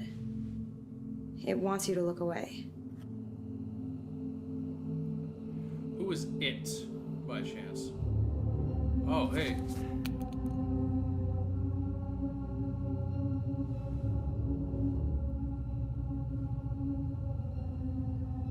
Hello?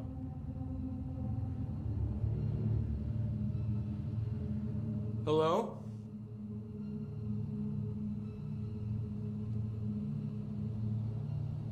I'm calling Sean.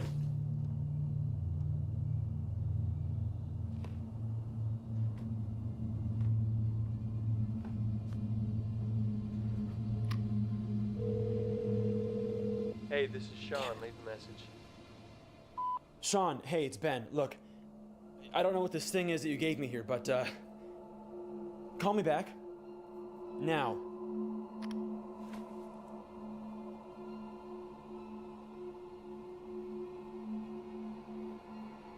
Why is it looking at you like that? I don't know. What do you think it wants? I don't know.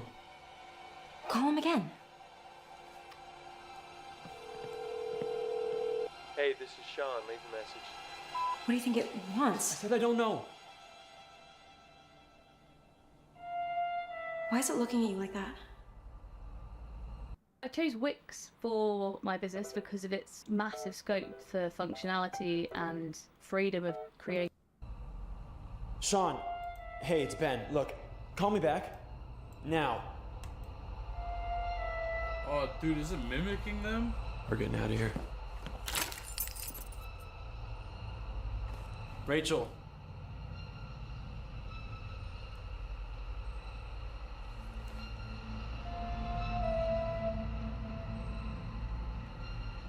We can't. We're not supposed to look away from it. What happens if we do? That's what we need to find out. Just for a second. Okay. We need to know what we're dealing with. On the count of 3. 1, 2, 3.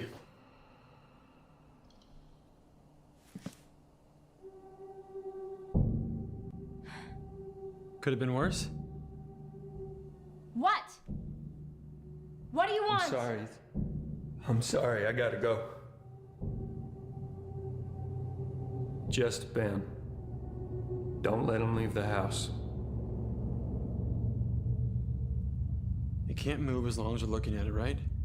That's what it says? Yeah. I'm gonna find Sean. I don't know why he did this, but I'm gonna find out.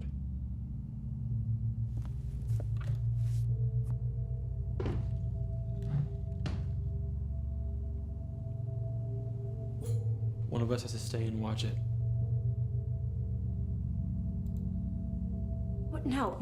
Don't leave me alone here with this thing. It's fine. We don't even know what it is, okay? It could be harmless. Is that what you think?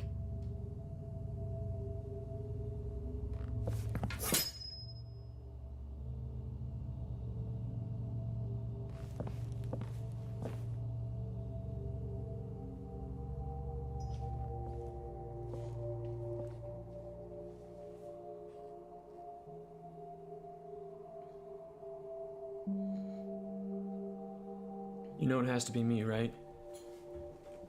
You heard what Sean said. Not let you leave the house, that's exactly what it wants.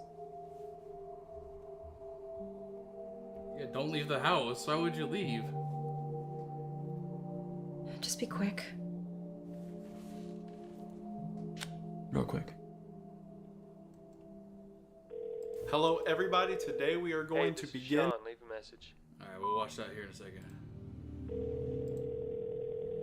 Hey, this is Sean. Leave a message. This dude left the house, bro. Hey, this is Sean. Leave a message. Sean, answer the phone. Look, I don't know why you did this, but I'm gonna find out. And told us what you said. I don't know what I could have possibly done. What are you talking about? Sean, why haven't you been answering? What did you just say? Why haven't you been answering the phone? No, you just said it told us what I said. Yeah, it spoke. Or echoed. It told us what you said. What I said? What do you mean? Who's us? Oh, come on about me not leaving the house.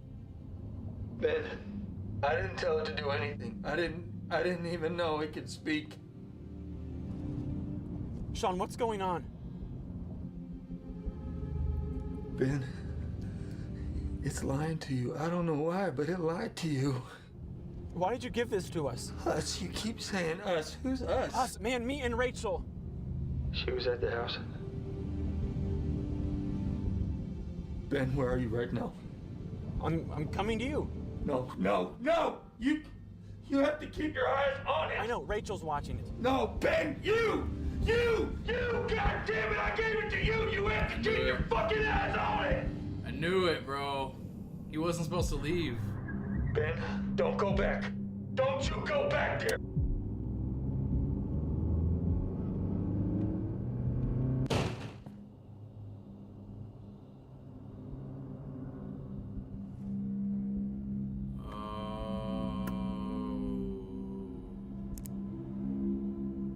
That place got tarnished. Rachel is a goner, bro. Or whatever her name was.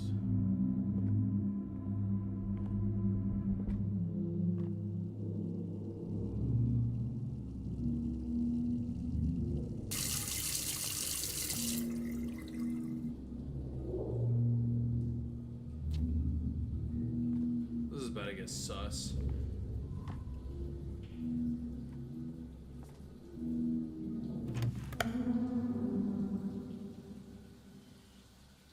Rachel? Yeah? What's up? Where's the box?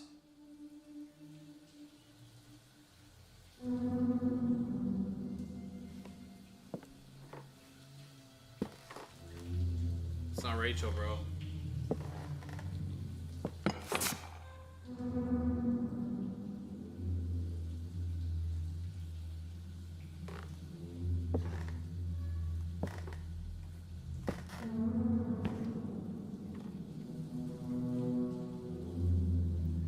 Why do I do this? This is stupid. I'm not gonna be able to do this.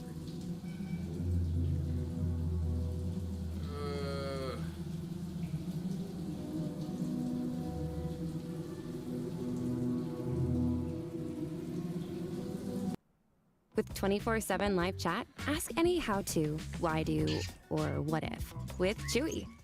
Love was nearly lost that Jim until Pilgrim? Pizza Hut showed up. Go get her. Hi, I'm Peter. Looks like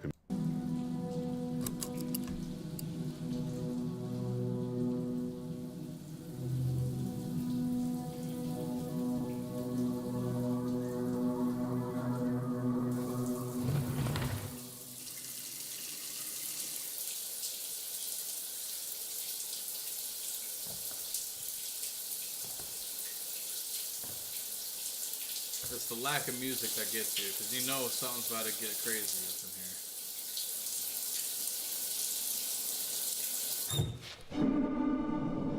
I see you. I see you. I see you.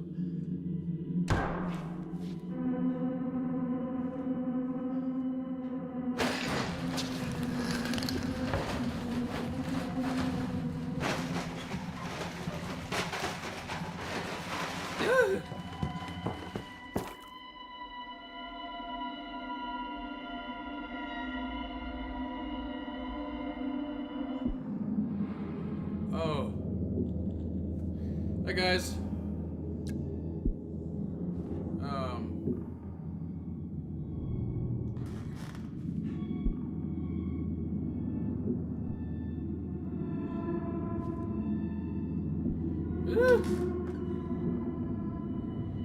Right hook to the jaw is what you need to do in situations like this.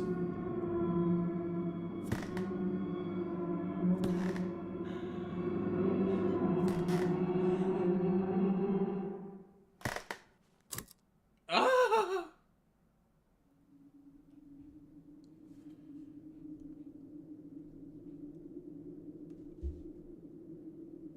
Cooked. Cooked, bro.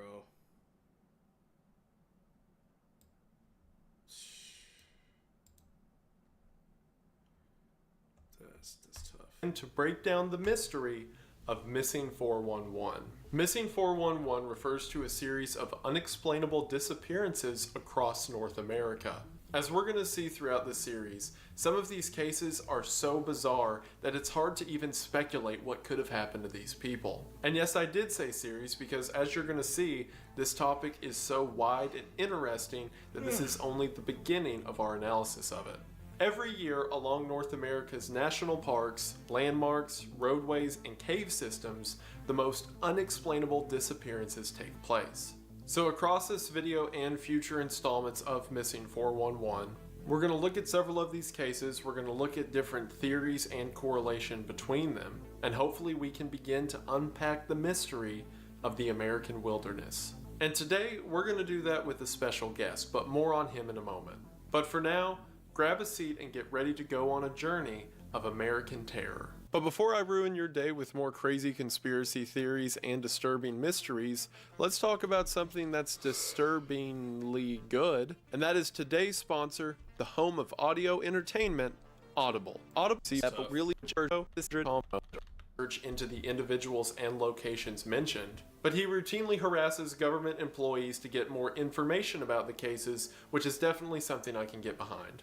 And that friend is my fellow host of the Weird Bible podcast and host of the Lore Lodge, Aiden Matthias. So rather than having myself give you a rundown of what constitutes a 411 case and giving you the commonalities that I found between them, I'll just let the expert do it. Thank you, Isaiah, you beautiful, beautiful giant man.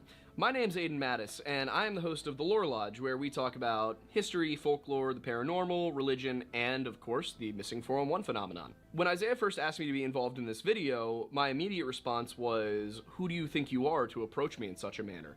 In reality, I was actually quite grateful because Isaiah and I are good friends and I like helping. The exact thing that he asked me to go over, however, was the Missing 411 profile. What makes a case a Missing 411 case? Because, of course, we're not just dealing with any missing persons case here.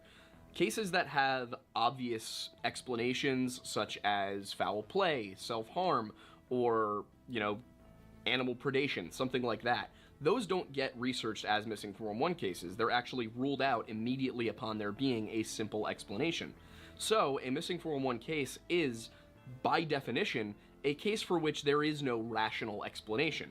And on top of that, there are a number of factors that go into this that David Paulides, the guy who started writing the books on the Missing 411 phenomenon, the guy who coined the term, which, by the way, in case you're wondering what Missing 411 means, missing is obvious, it's missing persons cases, and 411 is the dial code for calling for information. It's the information hotline. So Missing 411 is missing information. The information being exactly what happened to these people who went missing and were found in unusual circumstances, or who were found dead, or who were not found at all. So, David Paulides put together his profile points. Well, what do these cases generally have in common? There's a number of things, and while not every single one will apply to every single case, a majority of them usually do. So what I'm going to do for you here is I'm going to go through, I'm going to explain the profile points, and I'm going to give you quick little explanations regarding cases that fit those profile points so that Isaiah can get on with the rest of the video with you having a solid understanding of exactly what he's talking about. There are 12 primary profile points regarding Missing 411 cases, one of which is that they are clustered usually. There will be a number of cases that occur in one specific area, and there are 52 of these clusters across the continental United States and Canada. The other 11 Missing 411 profile points are as follows. Most of these cases occur in national parks, Many of them involve elevation changes. A lot of them occur around bodies of water. People will often go missing near berry shrubs or boulder fields. Generally, the boulder fields are granite. A lot of people who are found won't have any memory of how they went missing or even the time during which they were. They'll just suddenly show up somewhere and not be able to explain what happened. Many people who are found are missing clothing. Some people attribute this to paradoxical undressing or heat stroke, but in a lot of these cases, the weather isn't extreme enough for either one of those to occur. People will sometimes go missing in swamps and end up found in places that they couldn't have possibly gotten to, or that they couldn't get there within the time frame that they went missing and were found. In a lot of cases, one of the utterly confounding things is that the dogs that are brought in, the bloodhounds, can't actually find a scent trail even when they're given someone's boot or something like that. They're just completely incapable of actually picking up the trail, or the trail will lead somewhere that doesn't actually make sense. Oftentimes these cases will involve young children. Of course, that's not something that can necessarily be attributed with all of them because many of these cases are adults, but when the cases do involve young children, there are many commonalities between them. And an honorable mention in terms of profile points here is that not a majority necessarily, but a rather large minority of these cases involve people of German descent. That one probably doesn't have to do with anything, but it is weird. Aiden's going to continue to help out throughout the rest of this series, so you'll definitely be seeing more of him. But if you're interested in checking out his channel, The Lore Lodge, or the podcast that him and I do together, the Weird Bible Podcast, it will be the second link in the description just below the ad. In future videos, I want to group together cases that have some common ground and maybe theorize on what that could mean. But for now, again, this is mostly an introduction, I want to go through some of the ones that I find the most terrifying. As a matter of fact, Aiden and I would both like to do that, so I'll let him have the first go. Another one of these common points, elevation change. People will be found after going missing at 4,000 feet and they'll be found at 9,000 feet with really no explanation for how it is that they got there. And a case that exemplifies that is that of Bobby Bizup. Bobby went missing in Rocky Mountain National Park. He was at camp, it was a Catholic boys camp, and all that could really be discovered is that he was fishing in a local stream, and then the counselors called everybody back for food. One counselor saw Bobby Bizup say he was coming down, he had his fishing rod, turned around, went down to the bottom of the mountain, and when he got there, he realized Bobby was nowhere to be seen. He just wasn't there. So they launched a search, and they could not find Bobby anywhere until eventually they found him several miles away, much higher up on the mountain, and all they found of him was his hearing aids, his, This candy bar hasn't been sold in decades. I mean, this thing is... some of his clothes, and fragments of his skeleton. They didn't find anything other than that. While it's very common for no remains to be found in a 411 case, sometimes when they are found, the case becomes all the more bizarre. An example of that is the instance of Charles McCuller.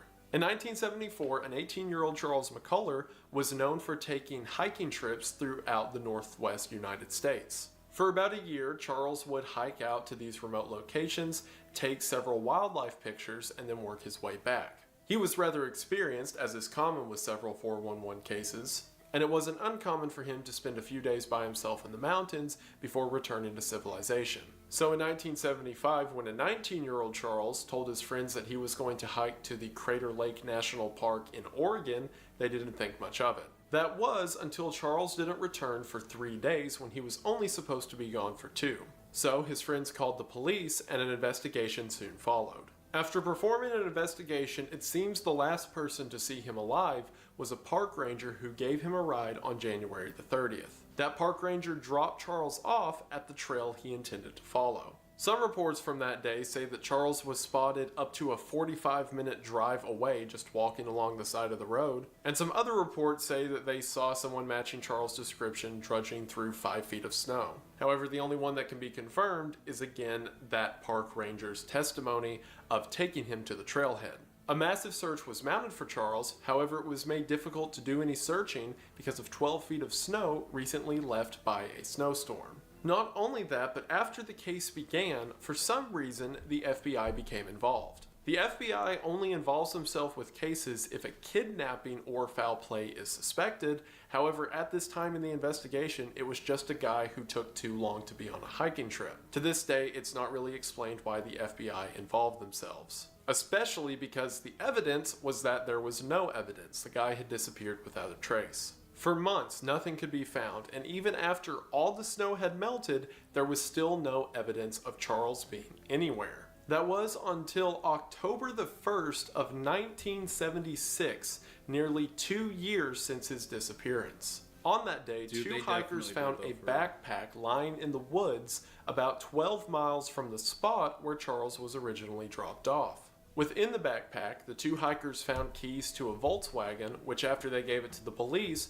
was a match to Charles' vehicle. So now that there was a lead, a search began at the location the backpack was found. And shortly thereafter, Charles' remains were discovered in the nearby Bybee Creek. And from there is where it gets weird. Charles' jeans were found sitting upright on a log with no other articles of clothing lying around it. Obviously, Charles hadn't gone hiking into the woods bare-chested just wearing his blue jeans, so his coat, shirt, and other undergarments were nowhere to be found. The only other article of clothing that was there was Charles' socks, which were tucked into the bottom of the jeans' pants legs. The jeans also had the belt and buttons undone, implying that whoever took them off had done so voluntarily. Upon investigation, remember the two socks I mentioned being in the pants legs of the jeans? Well, the socks contained various feet bones, and inside of the jeans were snapped shin bones. And then located in a pile about 12 feet away from the log were the skeletal remains of Charles McCuller.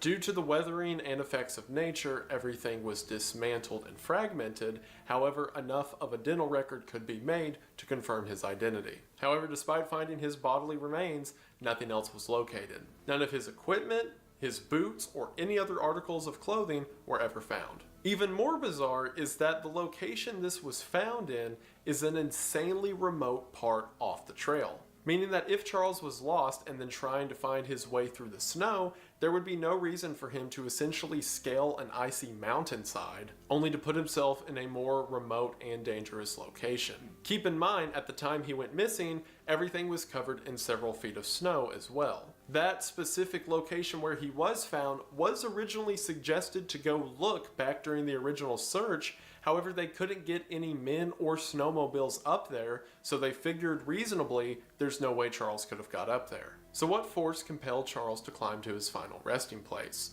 And perhaps more importantly, what force put him there? There are cases of what's called paradoxical undressing, or whenever someone gets extremely hot or extremely cold, they begin to take off their clothes in a state of delirium. And while that would make sense for Charles in this case, why were his feet and legs still within his clothing? Or part of his legs still inside of his clothing? And then you have questions about where the boots went and why the top part of his body was separated from some of the parts of the lower part of his body. And even if you were to say an animal came and caused the disfigurement that the rescuers would later find, then how were the jeans still undone, upright, sitting on a log as if nothing bad had happened?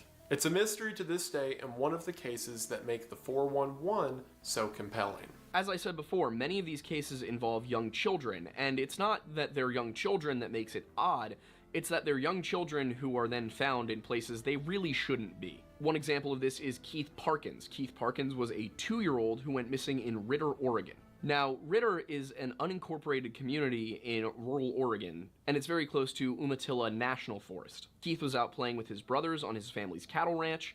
Eventually, when they got called in for lunch, they noticed that he was missing, so they launched a search for him. A few hours later, 4 miles away, they found footprints, and then they had to follow those footprints for another several hours before eventually the next day, they found him face down on the ground, covered in scratches, alive, 12 miles from where he went missing. His explanation for the scratches was that a cat scratched him, but he had no explanation for how he covered 12 miles in less than 24 hours.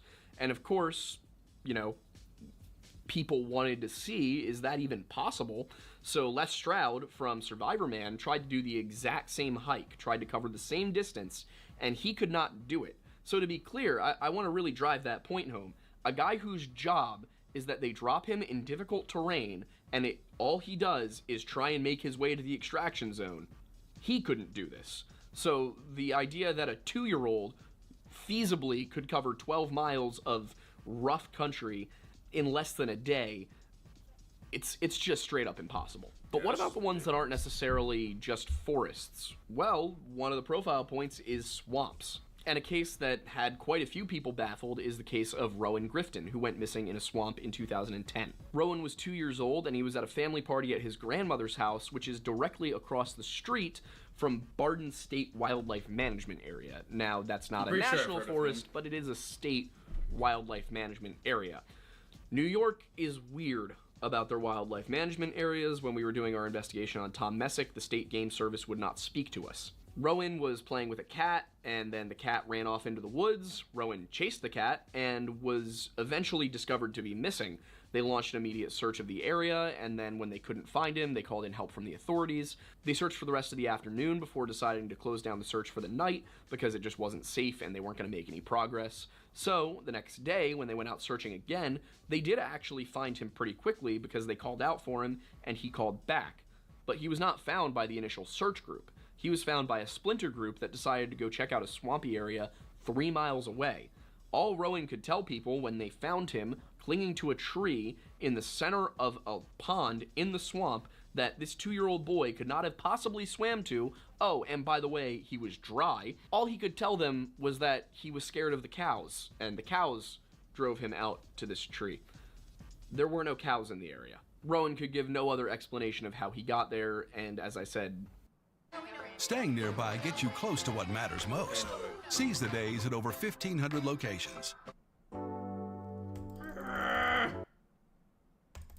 Not me putting it in full screen. The more experience they get, the better. Oh, that person was dead. There weren't any cows. One of the more interesting details, at least to me, about 411 cases is how they often happen to people who are incredibly prepared for whatever's happening. And it creates a near state of panic that if this could happen to them, then it could happen to anyone. And for an example of that, look no further than Aaron Hedges. Aaron frequently hiked a mountain range ominously known as the Crazies, located in the northern Rocky Mountain range of Montana. On September 3rd of 2014, a 38-year-old Aaron went out on a hunting trip with 2 of his friends. Him and his friends did this all the time. They would go out on horseback, bring all their gear on a pack mule, and then camp out for several days as they hunt big game.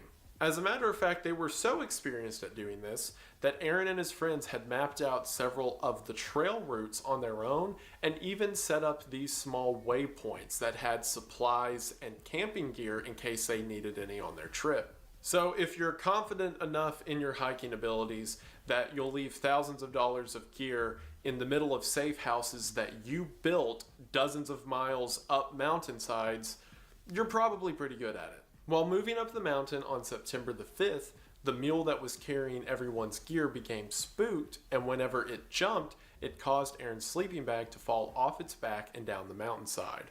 Now, it gets very cold in the Rockies at night, however, this wasn't a problem because, as mentioned earlier, they had waypoints set up with spare supplies. So on September the 5th, Aaron began to travel by himself to one of the waypoints a few miles down the trail. This was towards a location known as Sunlight Lake. I cannot stress this enough, this was a trail that Aaron was very familiar with. He had built several permanent camping sites on it and left the group with a GPS, a walkie-talkie, a cell phone, a bow and arrow, and a gun. He began to walk away from the 2 others, saying that he would be back by nightfall, and Aaron was never seen again. Whenever Aaron didn't show up that night, the 2 didn't think that it was a big deal. They just figured he probably stayed in the safe house for the night. However, when there was no word from him the next day, they began to panic. Especially whenever they go to check his location on the GPS, because the day previous, they weren't able to get the GPS to show his location. And whenever the location did pop up, he was miles and miles away, completely off the map from the selected trail area. So the 2 come off the mountain and alert Aaron's wife, who then alerts the police, and a search begins on September the 8th. The first day, they looked with the whole 9 yards. They had infrared cameras, they had about 20 dog teams scoping out the entire mountain, and helicopters flying everywhere trying to find Aaron. However, nothing was found the first day. But on the second day, something was found that raised more questions than it did answers. On the second day, while walking to the location to begin the search for that day, search crews stumbled across what seemed to be a makeshift campfire where it seems someone had tried to start a fire with a pack of cigarettes. Nearby That's this makeshift campfire was an empty water bladder, a pair of straps for a waistband for a hiking backpack, and a pair of boots, all of which belonged to Aaron. The boots were lying side by side, neatly standing up, as if someone had calmly taken them off and placed them next to the fire. But then, in the middle of the Montana cold, decided to not put them back on. And once again, this was in a location that wasn't even being searched because it had been completely searched the day before. Not only that, but it was further down the mountain than the location where Aaron would have gone missing.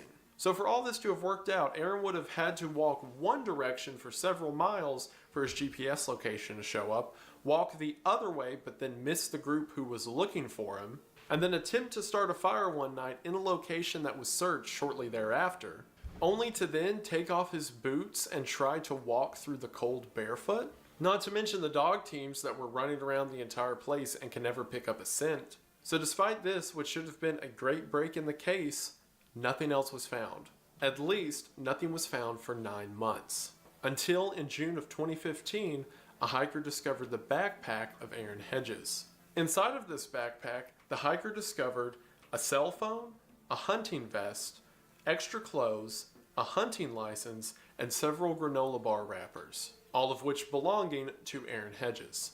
However, a short distance from that backpack, and potentially the weirdest development of the whole case, the hiker found sitting on top of a rock a thermos and an open energy drink. The family later saying that this thermos belonged to Aaron.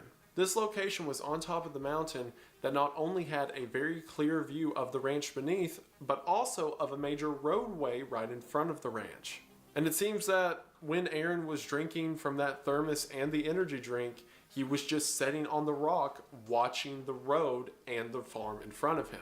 And despite another massive investigation from the spot that this gear was found, no remains were located. That was until 1 year later when the skeletal remains of Aaron Hedges were finally discovered.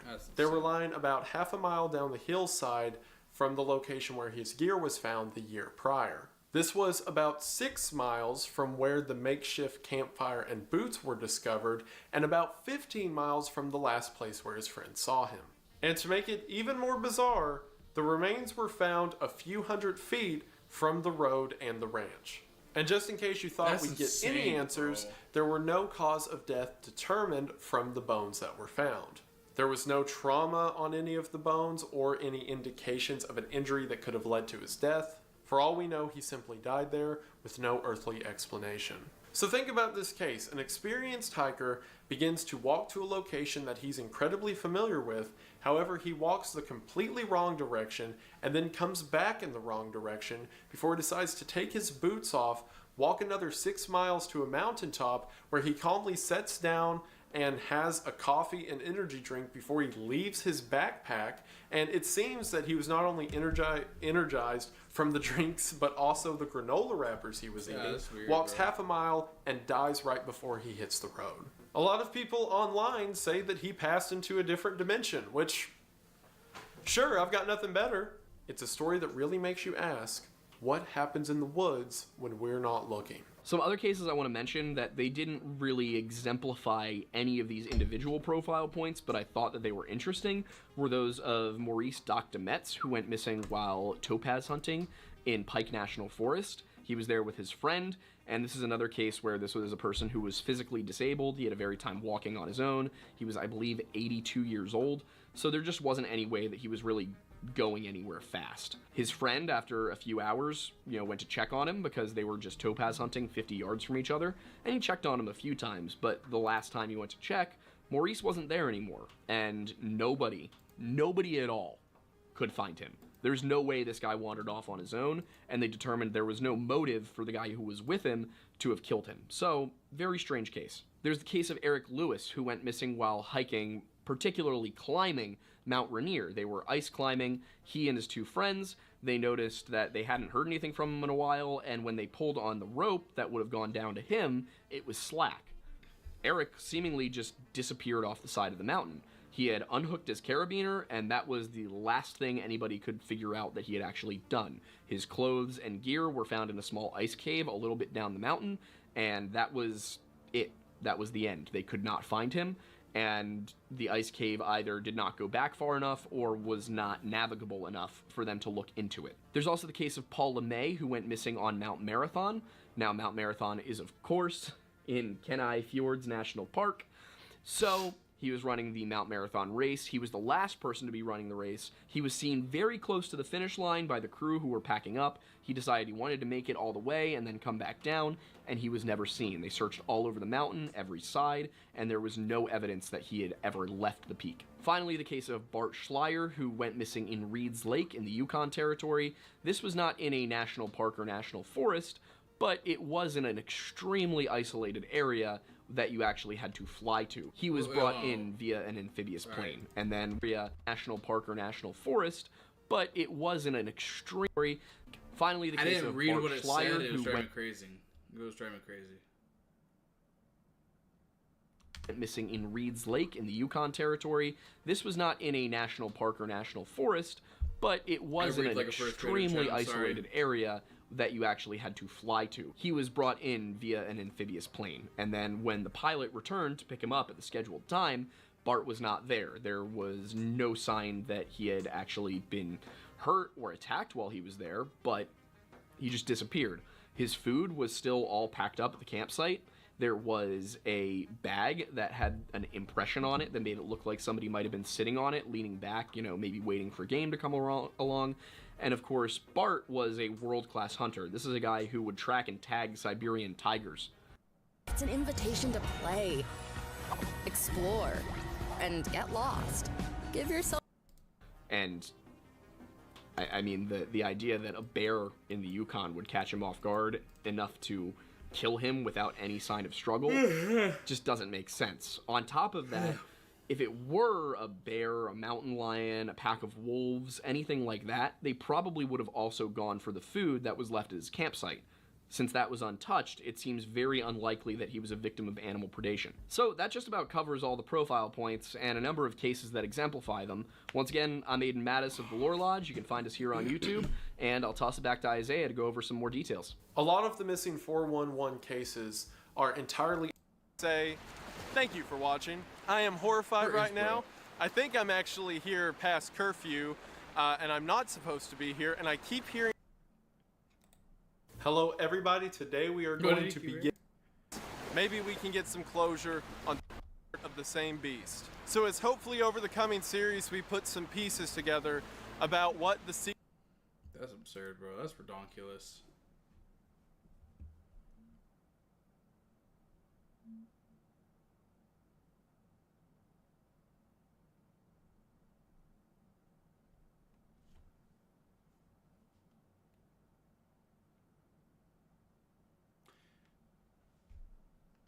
Definitely heard something that was kind of creepy.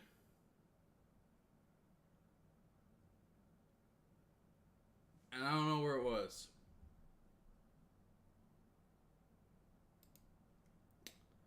That is not good.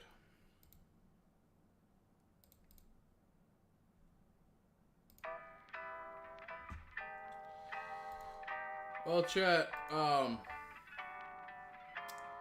shouldn't have done this.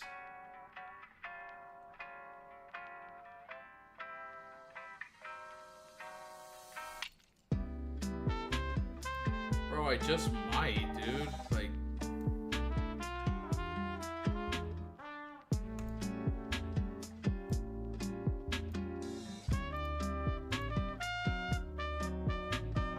God, it's bright.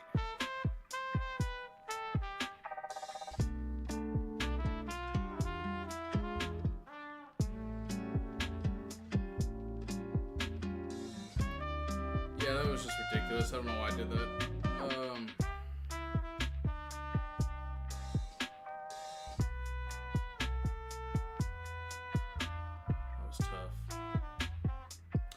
Anywho, that was kind of cool. No more. No more of that.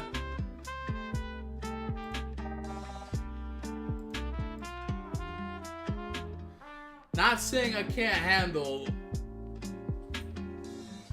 the spookiness, but, you know, definitely not favorable to it. This is pretty cool, though. This dude's pretty goated.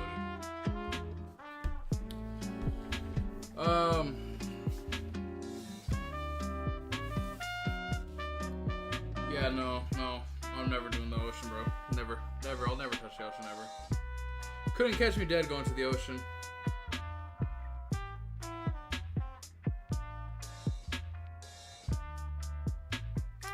Could not catch me dead. At all. Ever. Anywhere.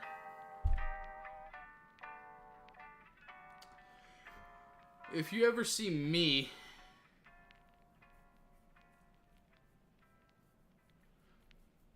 in the middle of the ocean or in a cave, it's not me. It's not me.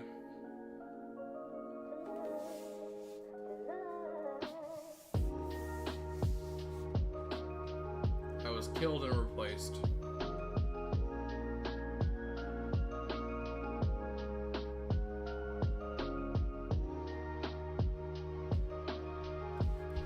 Alright, chat. Well, it's time for EPs, as one would say. Time for some memes. Say goodbye to the goat.